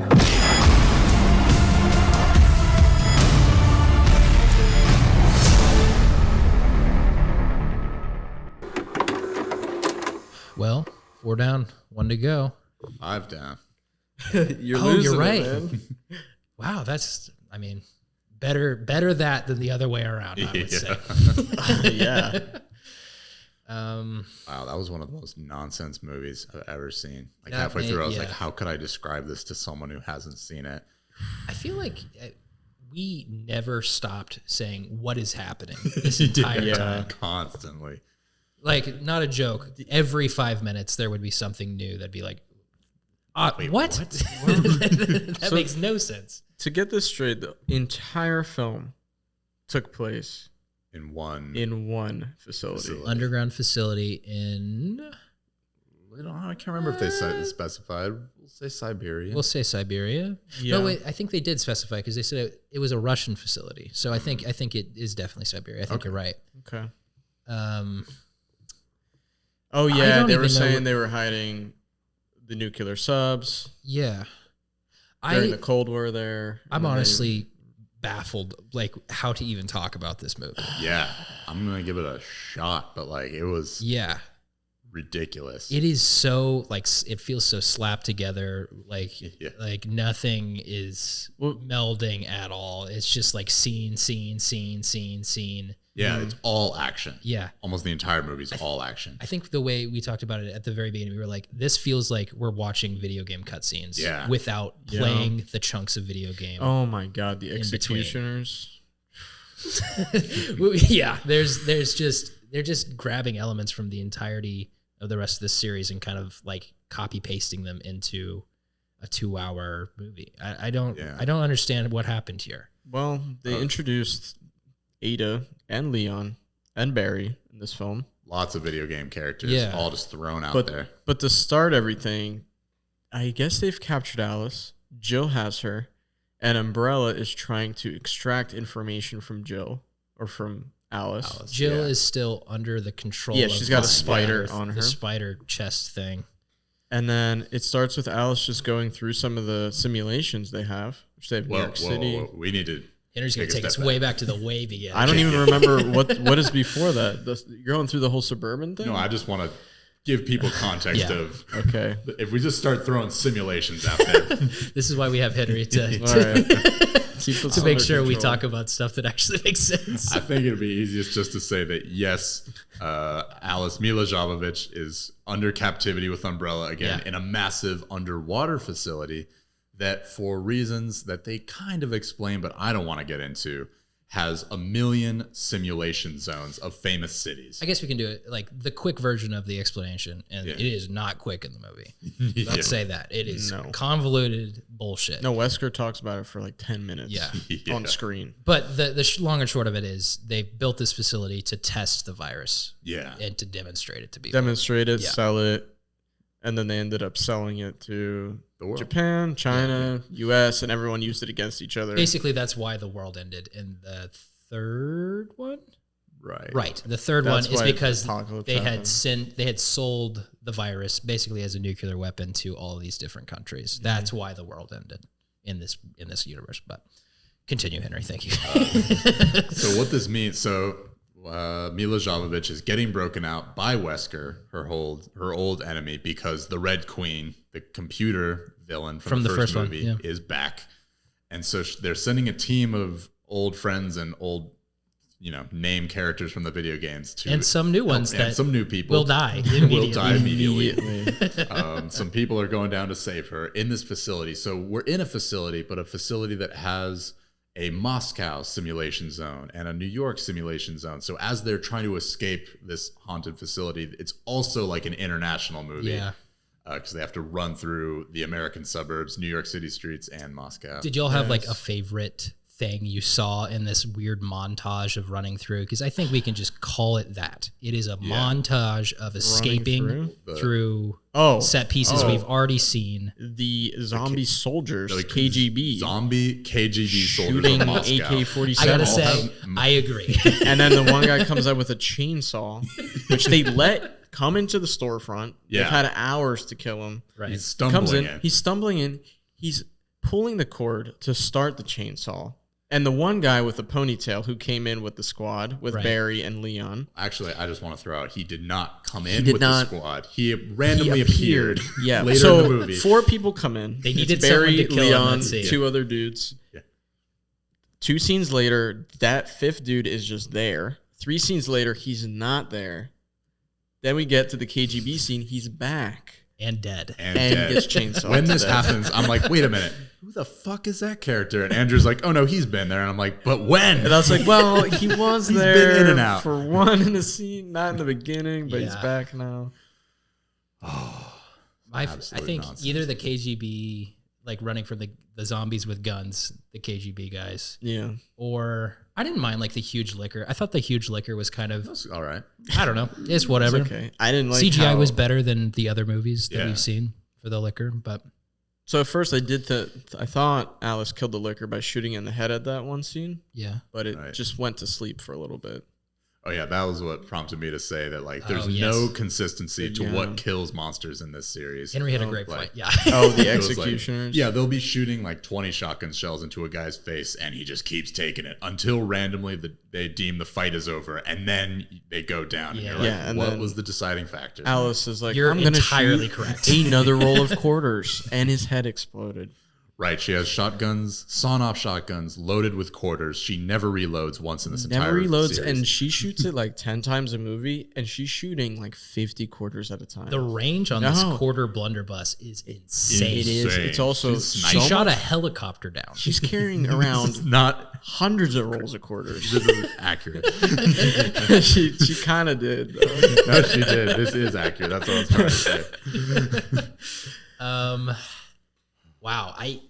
This is such a disaster. It was incredible. Just the I was just like, The biggest disaster for me was Jill and the way she held those scorpions. right. There's The portrayal one of Jill in this scene movie is when they're not in the good. suburbs. They're just shooting up Ada Wong and Alice in the suburban house. And Jill's just yelling orders to everyone else, but she's standing like not towards the house. She's like at a 45-degree angle and then points both her guns at the house instead of like looking at the house and shooting. She does that for like 5 minutes. Later, she comes and every time she shoots a gun, she like kind of pivots her like hips so that it like, keeps the guns putting are them up and down, Yeah, up, moving and them it like never this old- reloads them, just kind of like going up and down. Like, what'd you imagine an old Western, West yeah, gunslingers yeah. like moving, like shooting the revolvers, but she has like automatic Uzis And or she whatever. looks so funny. She It has looks- this blue suit, skin tight leotard, skin-tight thing. leotard, and she's lit up. She's blonde. Everyone else is kind of like coming out of the shadows or wearing black. dressed in black. Yeah, You know, lit properly. Right. In whatever area they're in. She is like an angel, shining, glowing. No shadows on her whole body. No shadows on her whole body. She has like 85 lights on her. God. We haven't brought up what I'd say is what we were excited about the most when we were watching the credits. Absolutely. They bring back Michelle Rodriguez Yes. as multiple characters. Dude. So this is also a part that I was like, holy shit, how would I tell someone what is going on in this movie? I don't know how to explain the clone portion of this movie. I didn't know they at had all. so many clones going down. So in these There's a whole clone simulations, factory. I have no idea. Yeah, it's crazy. when we say there's like simulations of American suburbs in New York, they have like homegrown farms of human clones that they actually put into each of these So they can situations. infect them and So have the they can- simulation. So it'll be run. a real simulation of Right. what people will react to. in And a then they zombie also apocalypse. craft executioners. I don't know. Right, from the last movie, those guys show up again for no reason. But anyway, there's an evil like operative version of Michelle Rodriguez, kind of like basically her Standard, character from the first from movie, RE1. but even more of an asshole. Right. And then they have a total suburban like clone of her, Yeah. who is super liberal. They have liberal version of Michelle Rodriguez. Liberal Michelle She's Rodriguez. hilarious. You've never seen it before. She dies immediately. She dies very soon. But at first, they're like, "You need to here, take this gun," and she's like, I marched against the NRA. Yeah, I never fired a gun. I marched against the NRA. I think Colt, you said I voted Warren. It's pretty funny. It's such a disaster. It's such a clusterfuck of a movie, guys. I just don't understand why they're working with Wesker. Why did they think that was a good idea? Because the Red Queen is the real villain. Yeah, Wesker is part of. He's like now still rogue on Umbrella. He's humanity. He's on humanity's side instead of wants to prevent the extinction of the human race. Because he wants humans to control. It's no fun if everyone's he's a bad guy, but he's trying to not. He wants to rule humans that are sad. He doesn't want to rule zombies. Hey, I respect it. I will say I actually enjoyed the beginning of this movie. The opening credit sequence. The opening credit sequence was pretty well done. It's pretty cool. All done in reverse. From the end of the last movie, it starts with Alice in the water and in reverse. Kmart's definitely dead. By the way, yeah, Kmart's dead. No, there's one more movie, Henry. Yeah, she might. She might return. Also, Wesker's alive as a mutant. Yeah, he survived a nuclear explosion to his face somehow. He survived a black hole bomb. Yeah, not entirely sure how he got out of that one, but he's alive and well. Even the suburb sequence in the beginning, which by the way is just throws you in, and you and the audience have no idea what's going on. So confused. Mila Jovovich is suddenly a suburban mom married with Carlos. To Carlos, yeah, they have a daughter together who's partly deaf, and then suddenly there's a zombie invasion, and they're just running until Mila dies. Well, but that's not even Mila. That's a clone. We learned this an hour later in the movie, but at the time it's like 10 minutes. I was really confused. I was thinking, dream sequence. I think this might be the movie. We're in it, and this is reality. I kind of thought they did like a soft reset almost. Yeah, I was kind of concerned that that's what happened. I guess let's go to the part where they get up onto the ice, because then we can talk about characters that maybe will be relevant in the next movie. I don't know, guys, what's going on. I don't really know how they're gonna wrap this up. They extract Alice, Ada Wong, and the new daughter. Oh yeah, Barry dies down there. Did we even say that? Like, did we even explain? Well, Wesker's team is coming down. No, did we even talk about the kid that's in this movie? From the suburban simulation, Alice finds her daughter in the simulation, who thinks that Alice, Mila Jovovich, is her mother. Right? Yeah, because she's been imprinted with memories and all that. They're all clones. God. And for some reason, Alice is like, you know what? Sorry for you all out there. I can't. I can't understand. Like, someone listening to this has no fucking idea what we're talking about. And neither do I don't either. And that's not our fault. I would have. Usually it is, but right now it's not. It's not our fault on the this last one. movie was pretty clear cut. Yeah, I followed that very easily. Yeah. Okay, so they get up on the ice. Barry has already died. I guess let's just talk about named characters, because we're just going to confuse ourselves. So Leon gets out of there. Alice, new child. Alice gets out of there. New child gets out of there. Ada gets out of there. Yep. Jill gets the bug removed. Jill and new Michelle Rodriguez, the Republican version. Yeah, evil Michelle Rodriguez gets out there. Yeah, and that is... And what's his name? The guy that we said we didn't mention from the last movie, because he wasn't that important, and we said maybe if he shows back up, Luther. Oh, Luther is in this movie again, but he dies at the end. And they start using the Mortal Kombat bone-breaking X-ray vision. They did do that.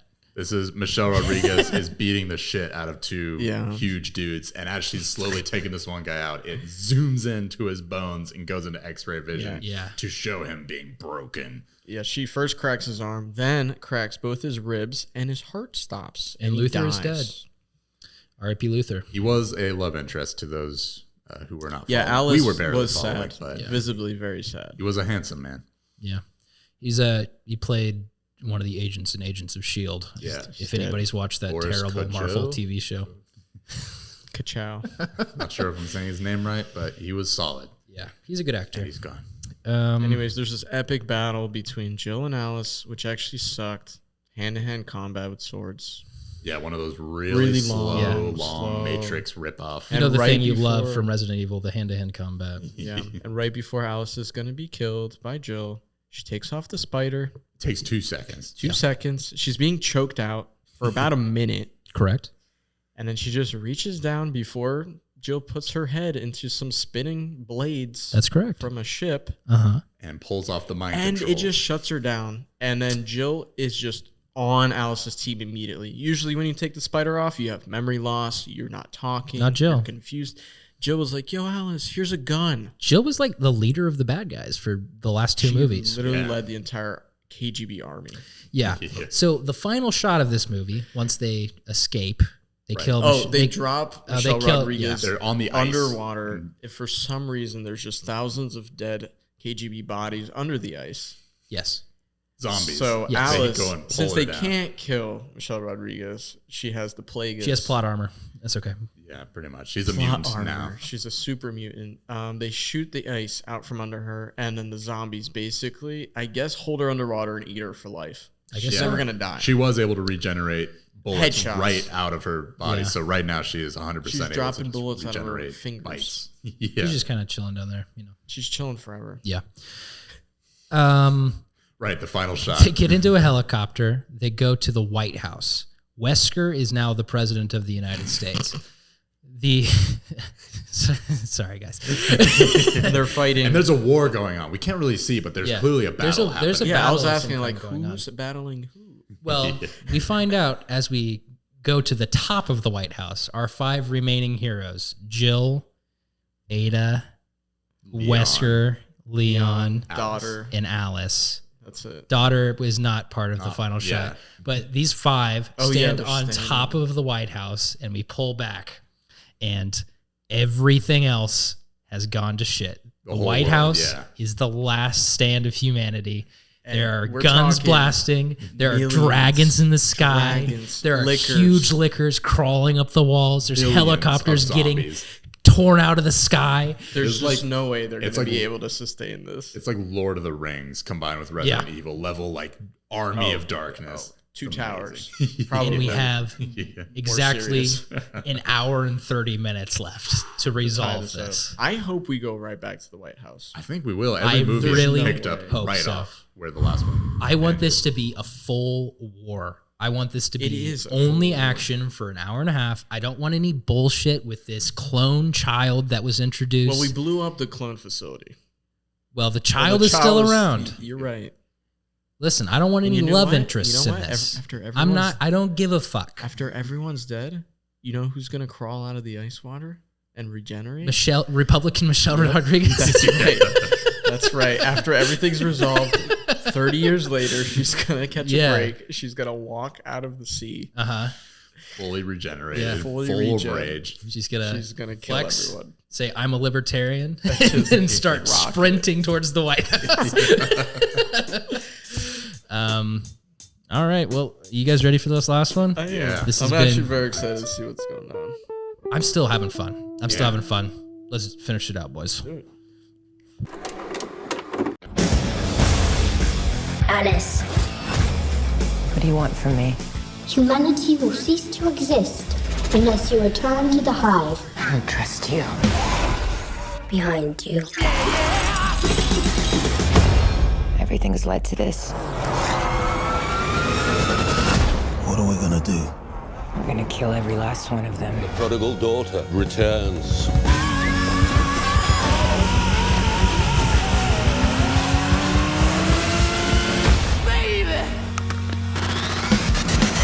Should have killed you in Washington.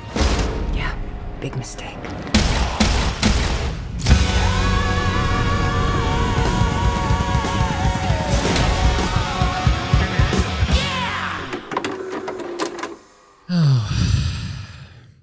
Cole, you hanging in there? I'm living. Living large. You ready for this storm out there? Yeah, it'll be a fun drive home. Wow. What an adventure. That was pretty fucked. Yeah, that last one really just used up all the fuel. We were doing pretty good for the first half of it or so, and then it really just... At one point I even said, I was like, I was actually worried that the movie was going to end too soon because I didn't want it to end. Because there was so much unanswered. I kind of like the brink of answers. I'm worn down by the lack of answers. There is nothing. Like, they don't solve anything. They just they added a lot of she's a clone. Oh, this guy's a clone. You know what's messed up? There's a clone. It's really messed up that they were like, whoa, what if Alice was just a clone since the first movie? Yeah. And that was her being created, was waking up in that shower. Well, That's what they decided to do with this film. Is this better or worse than the everything was a dream Theory? Well, no. Like as a reveal, like the trope of like it was all a dream. I woke up at the end and nothing was real. I'd say better because I don't like it when the movie's just like actually everything you saw was totally inconsequential. Yeah, I don't like that. No, I would say I also don't like the you're a clone at the end of the movie. That's not my favorite move. Somehow that just didn't affect me at all. I kind of feel like I knew that all along. Is that she was never a real person. It doesn't feel like it mattered.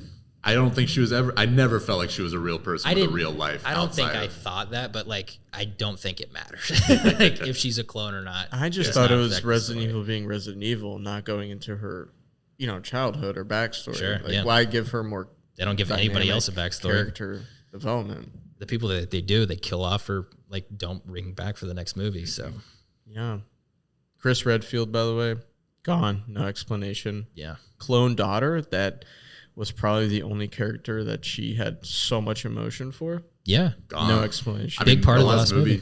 Yeah, set up a massive battle with dragons. With dragons. And this one starts after the battle has been fought. And everyone has a different motivation. We don't know how to end it. We don't know anything about the battle. The end of the last movie, they're standing on top of the White House. There is millions of zombies coming for them. Yeah. There's stuff in the sky. There's helicopters. At the beginning of this movie, she wakes up in the White House. In the rubble. But there's literally no one there. No bodies. No sign of a struggle. Just a dragon she battles. There's no explanation for this. And then she drives a Humvee around. Oh, yeah. There's fights a dragon. Just almost pretty cool. But kills the dragon with a claymore that she placed in the Humvee once it's pinned. So she's been driving around. Who knows where she is? She doesn't know where she is. She just decides to go underground. Yeah, into the first random building. Everything is rubble. You don't know where you are. Who the fuck wrote this? And then what the fuck is going on? The Red Queen just knows where she is, and she's communicating through a ancient typewriter that says "Hello, Alice." This isn't even like based on a game. Like I could explain. Like I would be okay if this was like, the game is like this, and it's kind of explained more fully, and like it makes sense. This is new bullshit. Yeah, and the Red Queen goes, "Hey, guess what? In 48 hours, everyone dies that you know." She's like, "What? What's happening?" And the Red Queen goes, "I'm on your team now. Get to that original hive from the first movie." Do you remember last movie when Wesker was on your team and the Red Queen was bad? Actually, that's flipped. That has flipped in the period of time between the fifth and the sixth movie for no reason. They're like, "Hey, we had a setup. We had a setup for this last movie. Throw Chris in the garbage." She had all these allies: Jill, Leon, gone. No explanation. We never see her. We never see her again. We never see Leon again. Jill was in 3 of these other movies. She was the main villain of 2 of them. And then why did Clara survive and then was taken by refugees back to Detroit? How did she get there? The refugees found her. They were like, "This crew she was on found me," and she goes, "They saved my life, and they took me to Raccoon City, aka Detroit." So she was found on the coast of LA, and now she is somewhere in the region of the Great Lakes. Yeah. They're calling it Raccoon City again. It's back from that being Detroit. It's they no called longer it Detroit once. This is a disaster. There are so many plot holes, constant. In this one, and then there's a Swiss cheese of a movie. This is my favorite nothing part. To hold it together. At one point, they meet up with Clara and her, new team of refugees, and then Alice just joins them, and they have this massive battle because Lord Friendzone is back. And he's religious now for some reason. They've given him this weird religious cult leader thing. A cult now. The version of him that died in the 3rd movie was a clone, and now he's a religious fanatic leading an army of zombies to wipe out humanity. There is, I would say, at least 30,000 zombies. They go, "It's all good. We got a lot of gasoline," and they're hanging out in this 50-story skyscraper, which they just pour gas into the middle of it. And just create waterfalls of gas. Waterfalls of fire and lava. It's like the end of the Hunchback of Notre Dame when there's just hellfire pouring. And apparently they burned all of those zombies. Yeah. All took of them them. right out. This movie commits one of the cardinal sins, I think, in filmmaking is when you kill off a character and then you bring them back 2 movies later and call the character you killed off a clone. I don't know if that's, I think that's a new cardinal sin that we need to write down in the books of something that you are just simply not allowed to do. Ever. You are not allowed to make a movie 2 sequels later where you bring back a character and claim that the one that you killed 2 movies ago is a clone. So that is not acceptable. Hold up. That's not acceptable. Also, are they claiming, because I don't know if we told you guys this, but Alice is the middle-aged version of the Red Queen. She is the clone version of the Red Queen, who is the computer version of this child who has a weird disease that makes her age. And her dad made the T virus. Yeah. This is so... I have no idea what this person was thinking when they made this movie. Well, so here's my thing. They go back to the first movie and they're like, hey, you remember when you woke up in that shower? That's the beginning of your existence. She's like, what? Okay. But she had flashbacks before that. So it doesn't even fucking make sense. They're not even following the rules of their story. I know. The worst part is, you know how the Red Queen was trying to kill Alice in the first one? Yeah. She must have known that that's her. All along. All of these characters... That's what they're trying to say. She has known. This fucking writer decided after each movie that he could change his story. All of this is not how this works. You're not allowed to do that. You can't do that. You have to follow. It's out. It's been released. You can't change it. Like, I don't know what's going. They were like, you're a clone. This is not a thing that I've seen in other movies. What's going on? They also did "you're a clone" thing like 7 times in the past 2 movies. Constantly, like, oh, this guy died, clone. Like, oh, Alice, clone. In fact, the religious version of the bad guy is also a clone, which they reveal in this movie. Michelle Rodriguez, multiple clones. Republican, clone. Liberal, clone. Evangelist, clone. Your daughter, who you thought you cared about, clone. Yeah. Also gone. Also gone. Chris Redfield, gone. Jill, gone. I Clara alive. So she was the only one that wanted to work on this film boys. again. I'm baffled. We haven't mentioned the editing in this movie, which actually I don't know if I've seen a movie this horribly edited before. It was so fast the entire time. We weren't like, I was not able to follow it, and I don't know, pride myself to a certain degree about being able to just like follow even the worst nonsense. And at parts I would be like, how did this guy get into this room? And just I have no idea. There's a scene I want to point out time or space. I want to point out one specific scene that really highlights this. It's when they're jumping off of like a cliff into a pool of water. Yeah. They show 3 separate shots of this group of people jumping off of the cliff. In one shot, there are 3 people jumping off the cliff. In another shot, there are 5 people jumping off the cliff. In the third shot, there are 6 people jumping off the cliff. I want to remind you, there are 7 people in our party at this point. Not a single frame of them falling off of this cliff is correct. Not a single fucking frame. And then one of them dies, and then again, there's like 6, 5, 6, 5. It's just like, what? Who made this? What is going on? And there was even times where the atmosphere, I will say, some of the setups were the scariest I've seen in the entire series. Yeah. Like they fall through this vent, and they go into this like morgue situation where there's all these zombies that are just hanging. They're not moving. Yeah, they're all but just it's hanging super from dark chains. and It's like greenly lit too. Yeah, it's a weird chains dungeon everywhere, very dirty. In the old abandoned facility, so like it's scary, absolute scary. horror. And there's something lurking in the shadows. And then they just introduce this abomination of a monster. They no all look longer the same. scary, and then the cuts are just so fast, and the action is just jumping around. You don't know what's going on. It's not scary anymore. You're just confused. The monsters have all turned into the same thing. They're just muscular, like red, ripped up beasts. Fleshy, like they all look exactly the same. They have a weird, like exposed brain on the front of their head. At one point, the Red Queen, Wesker goes, release the Cerberus. Cerberus. Cerberus? Yeah. Cerberus, and we were like, "What is that?" And then a bunch of hounds come out. It's not even a three-headed dog. That's what Cerberus is. Yeah, Cerberus is the three-headed dog. But they're just a bunch of dogs. Yeah. Actually, I think there's Cerberus nothing. is the name of the dog in Resident Evil. Is it? Yeah. Oh, really? Like that's the program? I think that was them giving a little throw out to the fans, but cool. being fans, were infuriated. I didn't. I'm a fan of the Greek myths. I don't know what you're Indeed, talking about. me as well. I wanted a three-headed dog. I got 10 million badly CGI'd dogs. So why did Wesker and Dr. Isaac, did they want Alice back in the hive? Their goals have spun out of control and make Wesker. We don't know what Wesker. They've changed literally every film. The power dynamic. Who's the boss of who? Because sometimes Wesker is the chairman of Umbrella. This time he was a henchman. There is no consistency between these films. What is in any category? No. So in any category, casting, like they switch actors all the fucking time in this movie series.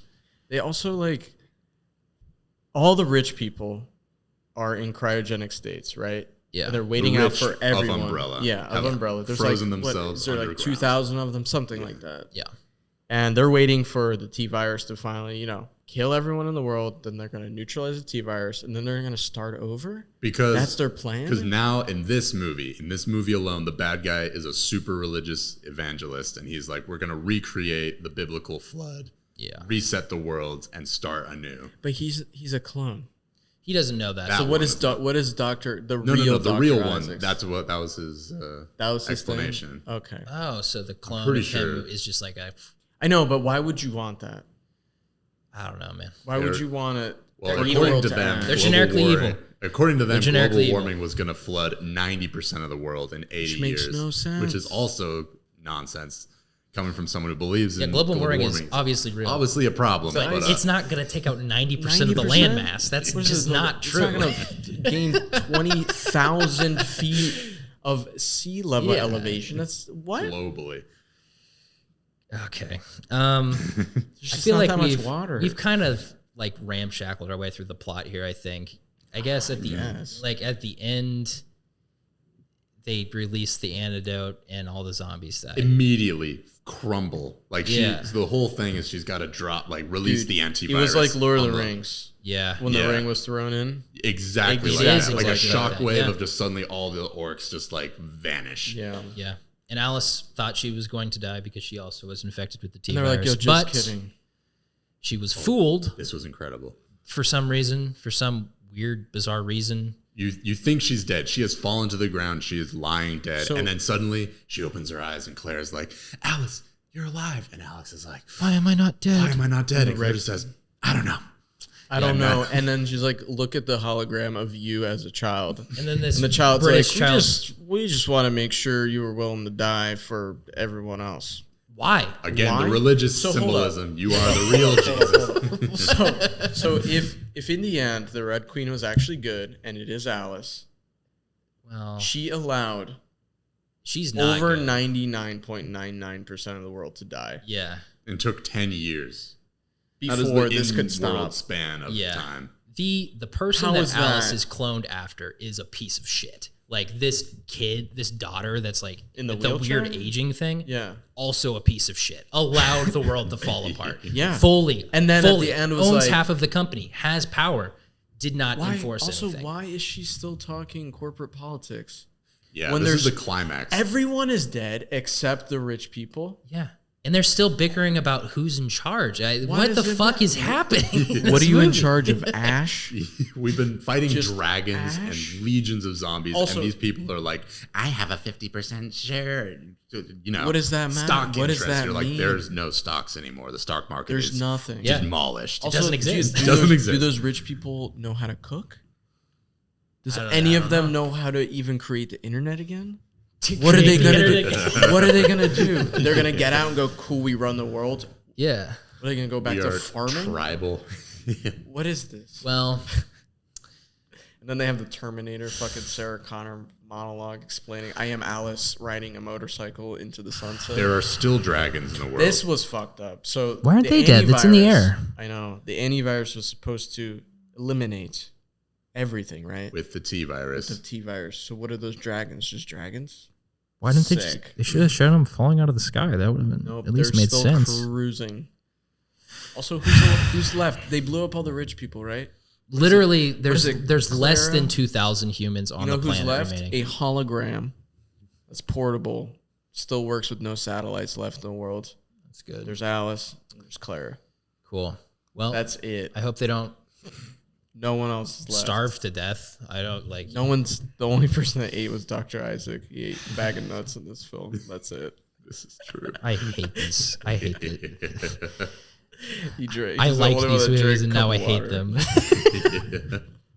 I know. Midway through, I was like trying to think of what I thought the worst one was, and I was like, somewhere 3 or 4 maybe. And then by the end of this one, I was like, oh, they just fucking drilled this into the ground. Yeah. And you know how they were saying, Alice, you have 4 minutes to save humanity? Why? What humanity did Alice save?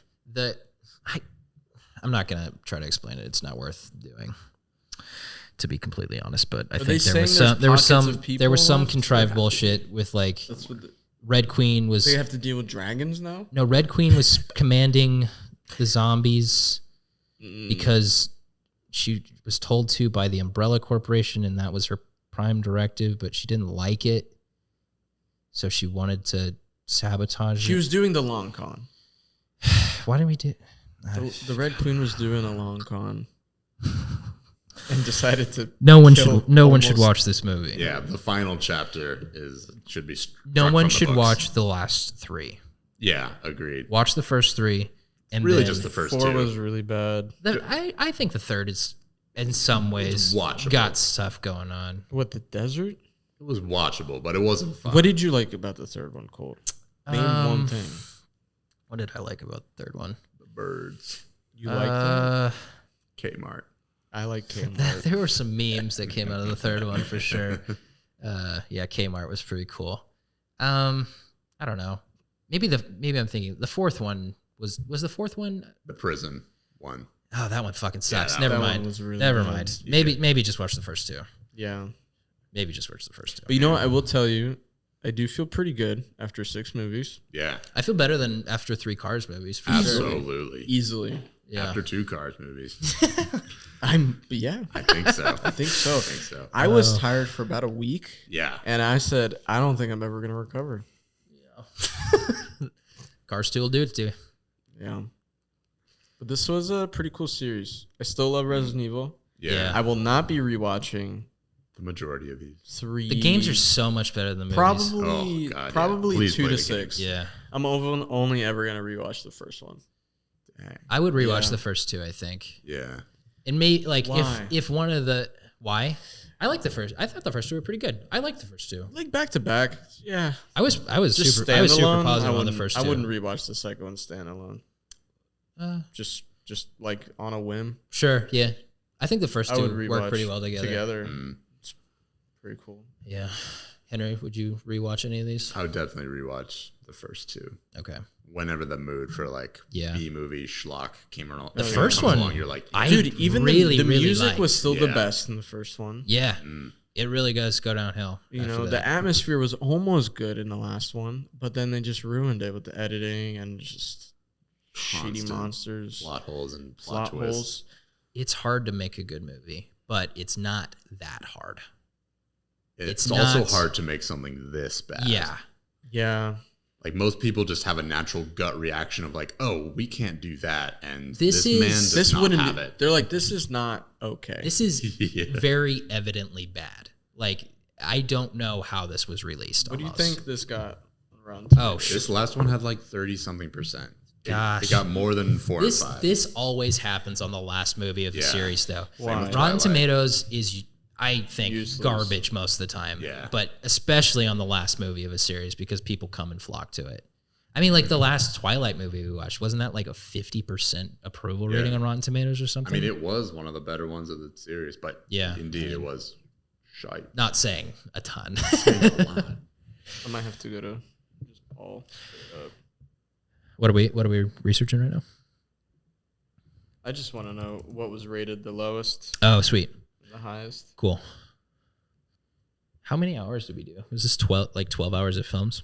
Oof, guess what's the highest rated? The second one, I'm gonna guess. That is the lowest rated. The second one's the lowest? That was the lowest rated. What? By Rotten Tomatoes. Are you looking at audience score or critics? Critics. The highest rated. No, don't say it. Was the final chapter. No, don't say it. How? Read one positive review, and then we'll call it a show. Read it. While we're setting that up, the 7th in the series, the full reboot, Welcome to Raccoon City, is coming to theaters this November. Oh, yeah. It's looking bad, but I am still going to see it. Yeah. I was so upset because I've been dying for this movie to come out. Because years ago, when they first started talking about it, they're like, dude, it's going to be just like the mansion from the first game. It's going to be very scary. People in a haunted house. People in a haunted house. Sounds great. We're going to go back to basics. Just going to be Jill and Chris just like crawling through this like creepy mansion. I'm like, that sounds awesome. Yeah. Perfect. This looks like a Zombieland clone. Oh, this new one. And then, but serious instead of comedic. Dude, I don't even know. What are we looking at, Henry? Resident Evil Final Chapter, Rotten Tomatoes. Just one positive review. We'll call it a show there. While Andrew is searching for that, thank you so much for listening, folks. If you're enjoying your time here, consider giving us a subscribe, a rate, a review. Maybe tell your friends about this. If you're at the end of this podcast, you're my friend. Because you got it's going to be a long one. I've only seen one good one so far. Resident Evil franchise as a whole is so profoundly past its sell-by date that every sequel feels like a nostalgic revival of something that never actually went away. I don't think that's a positive review you're reading. I think it is either. That feels like a negative review. That's a positive one. It has rating 2.5. I don't know why Rotten Tomatoes said that one was fresh. They count that as a positive review? Yeah, 2.5 out of 5? Yeah, because it's a 50, right? Rotten Tomatoes needs to fix their shit. All the other ones are low. That's not okay. That 50% counts as a good review. What's the audience score? Kind of high for the last one. 48%. God damn. That's a little too high. That's a little too I guess much. like who's watching this movie though? Like people that like fans. it. Yeah, fans of the games and us. Yeah. I don't know what fan of the game would have liked that. I don't know either. That doesn't really follow anything. It's kind of when did they introduce the clone situation? Third movie. End of it? End of the third movie. End of the third movie. Beginning of the third movie when they throw the clones. Oh, over you're the right. gutter. Yeah. Beginning Did of the it third start movie. with that? Yeah. At the time, she was the only clone. Why did they do that? Well, at the time it kind of made sense because they were just cloning her to get her blood, but then it turned into a clone fest for literally every character. Dude, you can't go that way. The whole series you can't just go turned full into Clone World. The entire series. Yeah, which is more than hilarious. Half the movies. Yeah, started with the third one. Yep. Well, folks, I think we'll call it there. This has been quite the fucking hate that. This has been quite the fucking hate that. Thanks for listening. Yeah, I appreciate you. Do you have any idea what we're going to be getting to next year, boys? Anything on the docket? I think we're going to take perhaps a week off. A little break for sure. But we'll be back to it soon. I'm always voting for Scream, but how many are there? 4. Let's go for 4 or less on the next one. Copy that. Okay. Yeah, we'll think about it. My brain's a little scrambled right now. Yeah, we'll figure it out. Well, thanks so much, y'all. This has been the Marathon Podcast. Marathon. Good night.